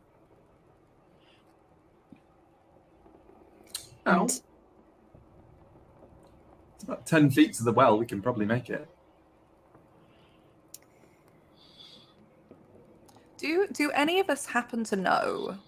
Because dragons are just fairy tales, right? As far as anyone else knew up until we saw a hatchling. Yeah. Is there anything that we know from the fairy tales that might tell us anything else about what to expect about this dragon's behavior or what its lair might be like? Even if they're wild fairy tales, like what would we have heard? See what you remember from kids' stories. What should I roll for this? I'll be intelligence, I think, Okay. and history. I don't have history. I have culture. Yeah, why not? I grew Let's up go with a culture. kind of a Yeah. mariner background. The telling of stories is a big thing. Yeah. Oh my god, that's actually a decent roll. Ooh. A dirty 20. Okay. How many Yeah, left? you do recall stories of dragons in distant past. Humor Dragonbane, who defeated the dragons a night of Salamnia many, many years ago. As you recall, dragons came in a variety of colours. And you Cute. seem to recall that were also good dragons as well. But you think that was probably a fairy tale. It doesn't sound likely. But apparently there were also good dragons as well. But yeah, black dragons, red dragons, green dragons. You seem to remember that. You recall that dragons love treasure. They hoard treasure, tended to sit upon mounds of gold in the stories. They tend to be very territorial. It's probably about all you'd know offhand. I think Magia relays kind of like stories that she's heard before of like, well, there are apparently good dragons, but I'm yet to meet one out of Good dragon. Where are they? Yeah. Where are they? Right. I look at the statue again, although that interaction's probably ended. But well, where are they? Where are they then? Why can't a dragon carry them? Oh, right. But they're territorial and their lairs are full of treasure. But maybe if it's made its lair where these magic platinum discs are, maybe there's other things down there that we can find that would be useful. Because if I was a big angry dragon who liked treasure, I'd be looking for cool treasure. Like that pendant, like those discs, right? So maybe it's worth having a poke around to see if there's anything useful. I mean, there's got to be an entire city's worth of stuff under there, right? What I'm hearing is we're all of one mind that we're going to go into the deep, dark, terrifying well that feels really ooky and spooky. So there are steps down behind the altar. You don't necessarily have to go out into the plaza and climb down the dragon's well. maybe God. these stairs instead. Magia does pull out her staff that's got, it's like what was the description here? It has a dragon's claw holding a crystal orb. It's like, if we want to take a jump down the well, I can make sure it doesn't hurt at the bottom. But I think the stairs will be the best option. And I Featherfall feel will, like Featherfall will only affect you anyway, not I everybody feel like else. a few of us have thrown ourselves headfirst into things today, and it's not gone well. So maybe if we approach with caution, You can do throwing what? ourselves down a well. You can do what with that staff, Mash? some magic. Do you really think I was just carrying around a fancy staff just to look cool? No. I'm just wondering, where was this when we were taking eggs from the giant eagle's nest back on the cliffs of Celerath? What? might have Climb forgotten down, that you I had said. it. I might have forgotten that.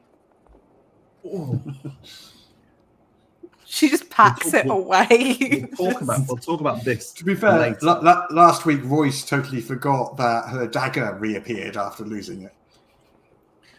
Next session, I'll just forget what the pendant is. I'll just be like, Yes, what's this? Why are we carrying this around again?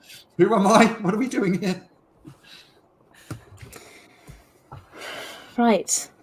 So perhaps that could come in handy then. Shall we descend?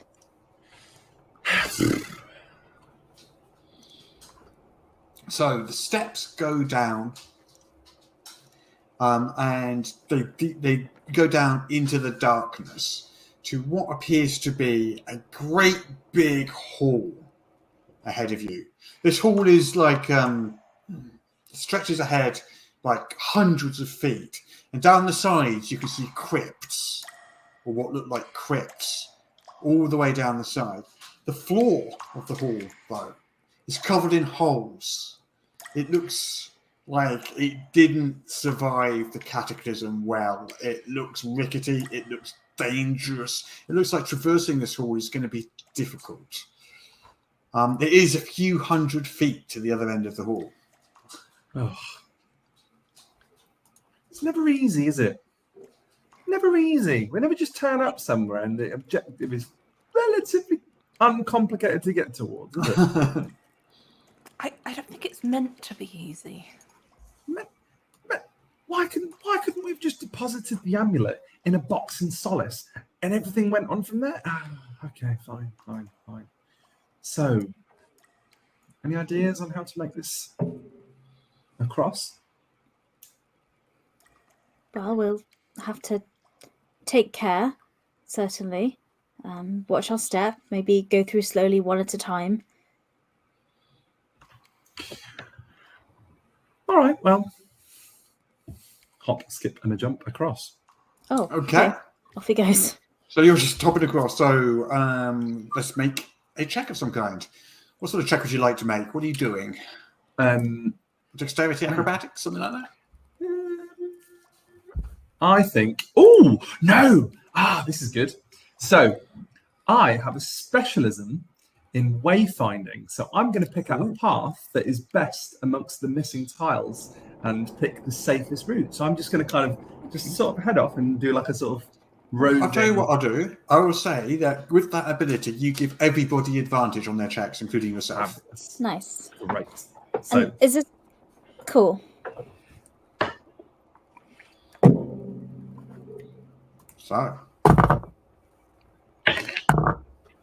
Ooh, I got a 20. Ooh, okay. 21. Ooh, good. Overall, it's higher because I rolled a 20. No, that's fine. It's not a competition. We're on the same side. No, it's just saying mechanically it made a difference for us. Which is a group check, so we still need. If Royce has passed, you'll be okay. I have. I was trying to double check numbers. Yeah, it's a 22. Okay, so everybody did really, really well except for Magia, who basically didn't pay much attention to the path that Yanis laid out, decided to take her own route, stepped on a step which basically disappeared underneath her foot. Constance, probably next to her, managed to reach out and grab just in time and just stop you falling to your death, because you can see below the floor there's a drop of hundreds of feet. Thank you. That's okay. I mean, twice in one day would be too much. So you push your way forwards, and on either side, as you pass these crypts on either side, you can see each of them is like a tomb. Like, this is clearly like a resting place for maybe the rich and powerful, famous knight, something like that. You're not sure, but there's tombs all down the sides as you make your way across this crumbling floor. Probably takes you about 20 minutes to cross this room because you're doing it carefully. It's a big room, and you're stepping from stone to stone, making sure you follow Yanis's lead. But you do finally make it to the other end. And at the other end, you see some shadowy figures in the corner of the room. They're short. They're maybe 4 feet high. 3 of them. And they appear to be crowded around something on the floor. I'm going to take out my bow and hold it in case they do a hostile Yeah. action. Got a little, And then little bullet in the sling. And I'm going to gesture to Royce to kind of say something or do something. One of them looks over its shoulder at you, and you see that it's a dwarf. About 4 feet tall, dressed in ragged clothes, covered in scars. He nudges his friends and says, I don't think they're Dracos. Ah, monster, You monster, there! it's a monster! Oh, it's a dwarf. No. It's hi. So at this point, you see what they're standing over is the remains of a stone draconian, which, as you watch, crumbles before your very eyes. They've obviously just killed it. Oh, good job on killing that. Who are you? What are you doing here? Speak! We're on a mission from God. Yeah, we're on a mission from the gods. The Blue Lady sent us. Well, that the one in sounds the- ridiculous. Giannis appreciates this blunt and honest point of view. Yeah. I think that's the right God He gestures sent up us, towards the yeah. temple with his thumb. That one? Yeah.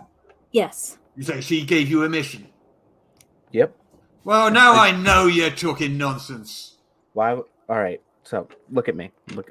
Why? What do I gain from saying that lie to you? I could have told a million different lies. I don't Why would know I tell you. that one? Your nefarious draconian tricks. I am not a You dragon. work for the dragon, don't you? I You're have Paul been Short killed. Swords. Whoa. Listen to my friend, all right? She knows what she's talking about much better than any of the rest of us. So just hold your, what is it? You ponies, goats, horses are too big. Whatever it is. Kenda? Just hold- Don't. A Kenda? Marcia's gonna stick her head into the doorway because I imagine she's been like standing off to the side. Sticks her head and is like, first of all, whatever you're about to say about my brother, think very carefully. Yeah. You're Second, what? do I look like a draconian? Do any of us look like draconians? Did you say that was your brother? Yes. Yes. Let's not get bogged down in all that. Look. Sorry, Yeah. no, I'm struggling with this. You're Oh, every time. You're a- I you're don't a know why they Minotaur? don't. That's He's my Kenda? twin brother. He is 2 minutes is older your than is me. your There, I so- said it. what is your what? Yeah, I am too. Look, the important thing to remember is that the enemy of your enemy is your friend. And I see you've just slain that draconian. They have been chasing us, as you can see from my friend's clothing. And I'll gesture to Royce, whose clothes I imagine are a bit acid damaged. Oh yeah. Debonair. Same with like The dragon my skin outside is not. You're the dragon. Well, yes, we ran inside And because you survived.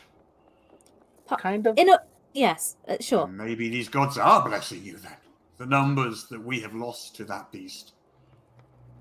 We also Look. wrestle the dragon, and just Magia points between her and Royce. It was That's a nothing. halfling. That's the nothing dwarves to be look at proud each of. other. And they're like, one of them goes, she said she wrestled a dragon. It was a hatchling, to be fair. Is this your home or a place you are It hiding? was once. Now it is run over with these draconians and their dragon overlord. We are the resistance. We are the Gully Dwarves, and we fight these draconians with what we have left, even if it's just rocks and stones. Clearly no clean Well- water down here. Shh. Well, No, I the facilities are somewhat decayed. admire the resistance and you're standing up to it. It appears we are on the same side. So we would ask that you allow us to pass or perhaps offer aid if you are able. Aid with what? Well, our mission from the gods is to go and retrieve an artifact from the dragon's hoard.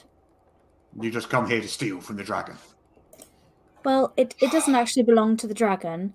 So we're going to. We're not going to take the dragon things, but it belongs to the gods, and they've asked us to get it. So I think it's fair. Just, Yanis, show him.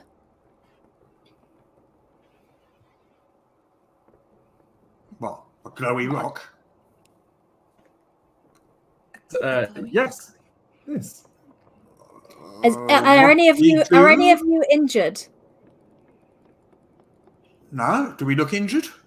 This draconian here is injured. And then he nudges his friends, and they all laugh heartily I at the think I remains of the chuckle when draconian. I'm Yes. at it. Not a single one of you has a cut or a scratch, an open wound. Well, the one furthest back goes, "Oh, I stubbed my toe."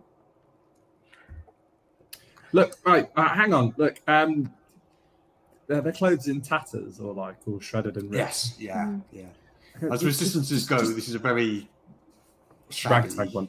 Yeah. Right, just look, I step forward and then I hold my hands out like this over the front of their robe and I kind of do that and cast mending on their equipment and clothes.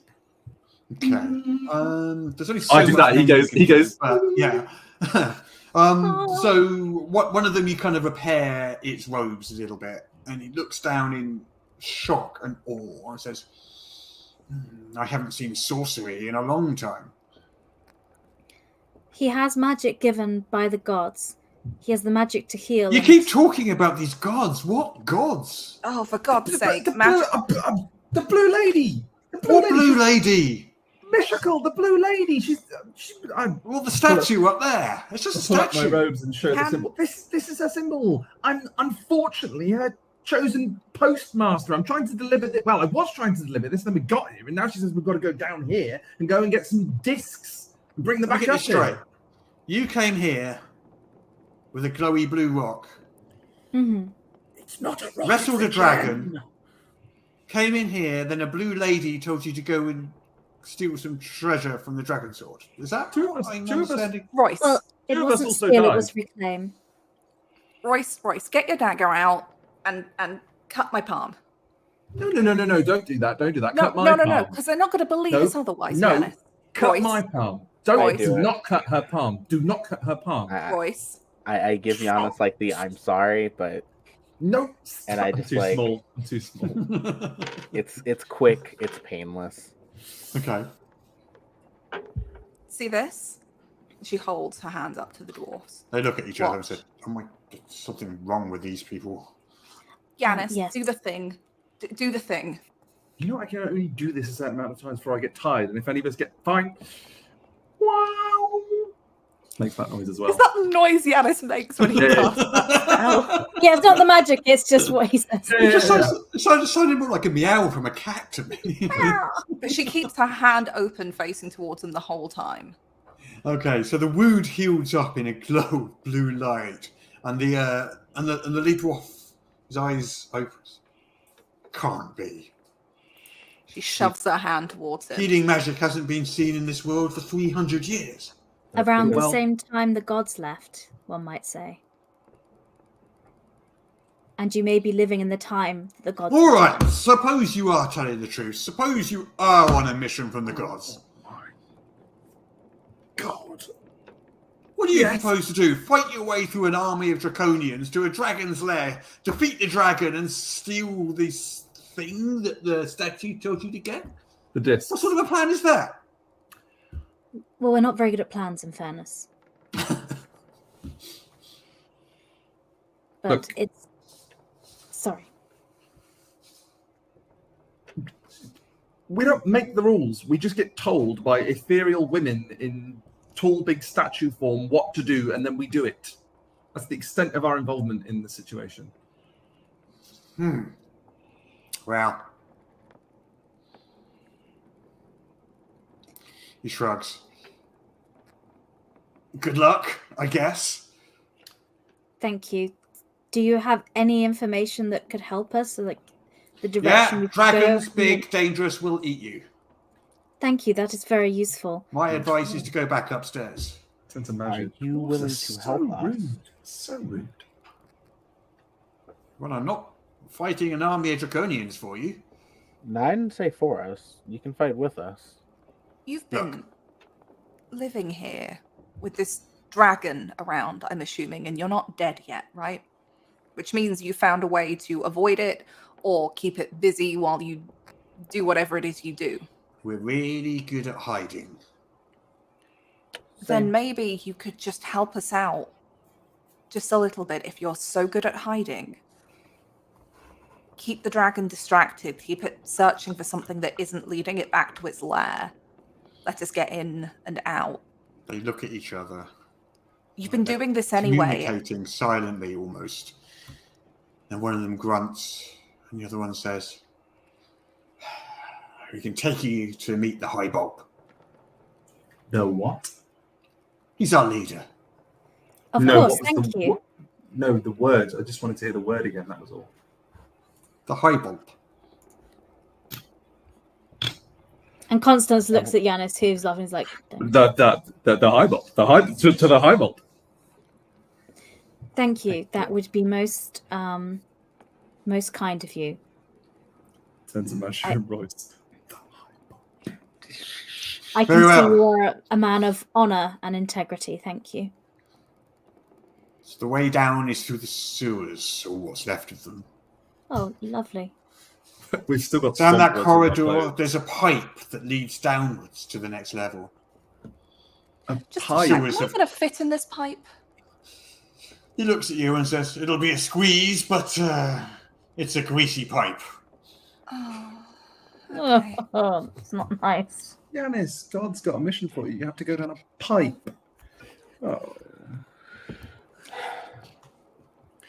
Thank This is the way to the high bolt.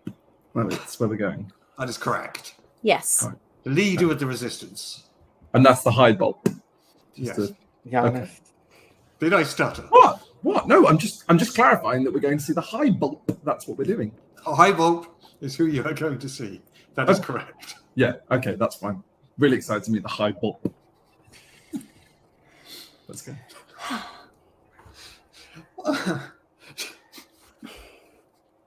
So, And so we go. oh, God. So, the dwarves lead you down the corridor.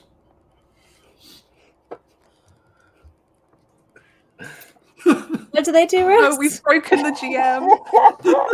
Okay. I have actual tears coming out of my eyes. What have we done? I feel it's mostly Jack to blame, if I'm honest. oh yeah, 100%. The dwarves lead you down the corridor to where an enormous circular pipe sticks out of the ground, sort of not a 45, even steeper than 45-degree angle.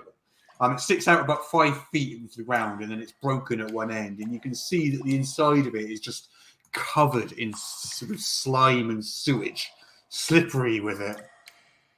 They look at you and said, "That's the way. Down the pipe." I'm Lovely. Thank you. Pop a Appreciate bullet from my bullet pouch down the pipe.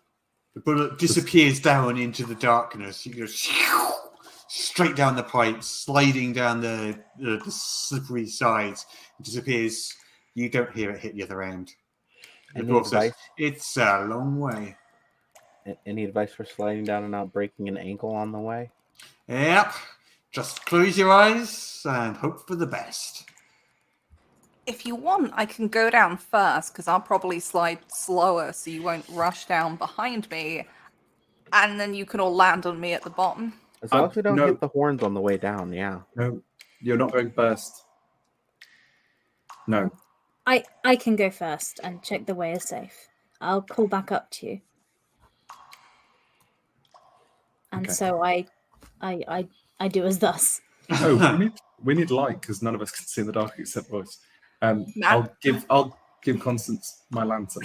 I have a Magia will pull the dragon claw staff out again, and the just kind of flicks it, and the crystal orb begins to glow with a bright light. You find yourself surrounded in a 30-foot diameter, brightly lit area. And it does this as well. Where was this when we were stuck in the cave with the bears? Where was this? I might have forgotten that I had it on me. Okay. Now is not the time to argue about this. I will take the lantern and leave you with this, perhaps. And she'll kind of hug the lantern as she goes to go down the slide. Be very Okay. careful with that. I stole it. So you climb up onto the edge of the pipe, position yourself in the safest manner you think you can. You go down head first, feet first. Which way you go? Feet first. Feet first. Feet first. God will provide. I'm sure. And disappear. Everyone sees Constance just disappear into the darkness below. Does it look like she's going to be able to, just from the sound of her going down, actually be able to crawl back up this pipe? I was Very planning on like slippery. banging to say it was. We've got potions of climbing. We have one potion of You have one climbing. potion of climbing. Yeah, That you have and Constance does not. yeah, it's probably that fine. moment. If she gets This stuck plan and is- she's got the potion. Oh no, she doesn't. I'll be fine. I'm sure nothing bad will happen. Is anyone Right, Russ? following Constance? I'll Well, follow she's after. standing there for a minute. She doesn't want Constance to go by herself. She now knows that Constance helped carry her back, helped protect her. So she just looks at Yanis and goes, really sorry about this. Royce, look after him, and jumps down after Oh, her. God. She doesn't No, want no, to no, no, no, let no, no. Constance go by Dive herself. head first after Maja. Okay, Royce, you're standing there on your own now. Everyone's just disappeared down this pipe, just out of sight into the darkness. Actually, looking down the pipe, you can see Magia's light just like receding down below. You can see it just going, this light disappearing like in the distance down below you. Are the dwarves still there, or did they leave? They're standing there and they're laughing. They're enjoying this. Something funny, or is it just them? Well, they're just enjoying the discomfort and the embarrassment that you're undergoing. All right. Well, for what it's worth, be careful up here. Sometimes they keep healing potions on them too. Like, try to steal from them if you can. And I just jump in as well. Okay. So there's this ruined room with a pipe coming through the ceiling, a 5-foot wide diameter sloppy pipe coming through the ceiling. And this ruined room has just like lots and lots of sacks underneath the pipe. It looks like maybe it was once maybe a bakery or something like that. And it's silent now. There's just this empty building, ex-building, destroyed by the cataclysm 300 years ago. These sacks still just about hanging on. And then suddenly there's this noise coming from the pipe, and a metal-clad figure bursts out of the pipe at about 300 miles an hour, crashes into the sacks, which explode everywhere in a massive, massive, massive explosion of flour. Magia follows, bursting Magia out is of the shouting pipe. down the pipe as she can now see something at the bottom going, Constance, roll! Roll! For God's sake, roll! And I Magia roll. bursts out and lands in the same sacks, one at a time. Like, if anyone had been there to witness this, they'd have just suddenly seen that these four figures just come hurtling out of the pipe at 100 miles an hour, smash into the sacks, and the room is utterly filled, completely filled with white clouds of flour. As these four white figures, white humanoid figures, stand to their feet, like head to toe, just white slime from the pipe, making all the flour stick to you. So you're just like four ghosts just standing there, like nothing of you can be seen. And I think because it is now 10 o'clock, it's time to call it a night. Go on a quest, they said. It'll be fun, they said. I specifically said it wouldn't be fun and it would be difficult. There is good news. You all do get to go up a level. Woohoo! Hooray! Level 3. Level More 3. hit points for everyone. Chance to die With slightly more. lower. Yeah. Yeah. Well, you're in the ruins of Zaxaroth, Nice. attempting to steal something from a dragon at level 3. What What could could go possibly go wrong? Yeah. I can't So- think of anything. Thank you all so much for joining me this week. I hope you enjoyed it. I hope the watchers and the viewers enjoyed it. Before we go, would you all like to just plug something, say who you are, where people can find you, whatever you want to promote or say? Do you want to start, Jess? Yeah, so you can find me on the internet at Tabletop Jess, or with EM Publishing RPG on socials. I do other shows about tabletop RPGs wherever you're watching this, like Not D&D every Monday, or This Week in Tabletop RPG every Friday. And EM Publishing, we currently have a Kickstarter which is live, which is the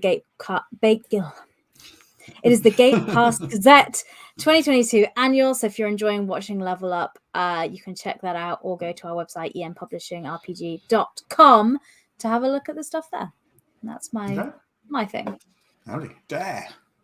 Hi, I'm Dare, pronouns she, they, they.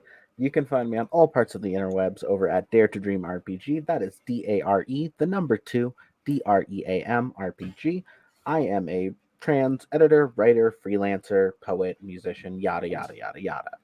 In terms of shows, if you like D&D, namely an all-trans POC-led D&D actual play, I recommend checking out Transplanar RPG. It's really good. We're in our final arc. There's podcast episodes. You can catch up. And yeah. Okay. You know to go next. Jack, go on then. You're waving your hands around. Yes. Hello. Hi. Hello, everyone. For those of you that haven't tuned in before, I'm Jack. I am a professional pretender.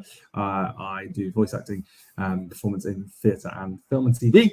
Obviously not right now because I'm doing this right now. But if you want to follow what I'm up to, you can find me on Twitter at Jack_Mullings, which is currently very helpfully displayed on the screen right now. Currently working on having more impressive outro like everyone else does. So there we go. No. And finally, V. Hi, I'm Virginia. You can find me all over the internet at Tabletop Horde. There are many things that I'm working on right now, most of which are under NDA, but coming back soon. Don't know when, but in the next couple of weeks, I am playing in another tabletop game which started last year called Blood and Sand, which is a Game of Thrones RPG that will be streamed. If you follow me on Twitter, I'll shout about it when it's back up. If you want to come and see us playing long before the Game of Thrones series or even House of the Dragon down in Dawn, there will be so much drama. You should come and watch it. And I talk about the projects that I'm on Twitter when I can talk about them and they're actually out.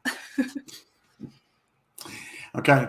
All right. Well, you can find me. I'm Morris. You can find me at enworld.org. And I guess with that, that's it until next week. Yeah. Thank you very much. Yeah. I wonder Thanks if so much, anyone everyone. will die next week.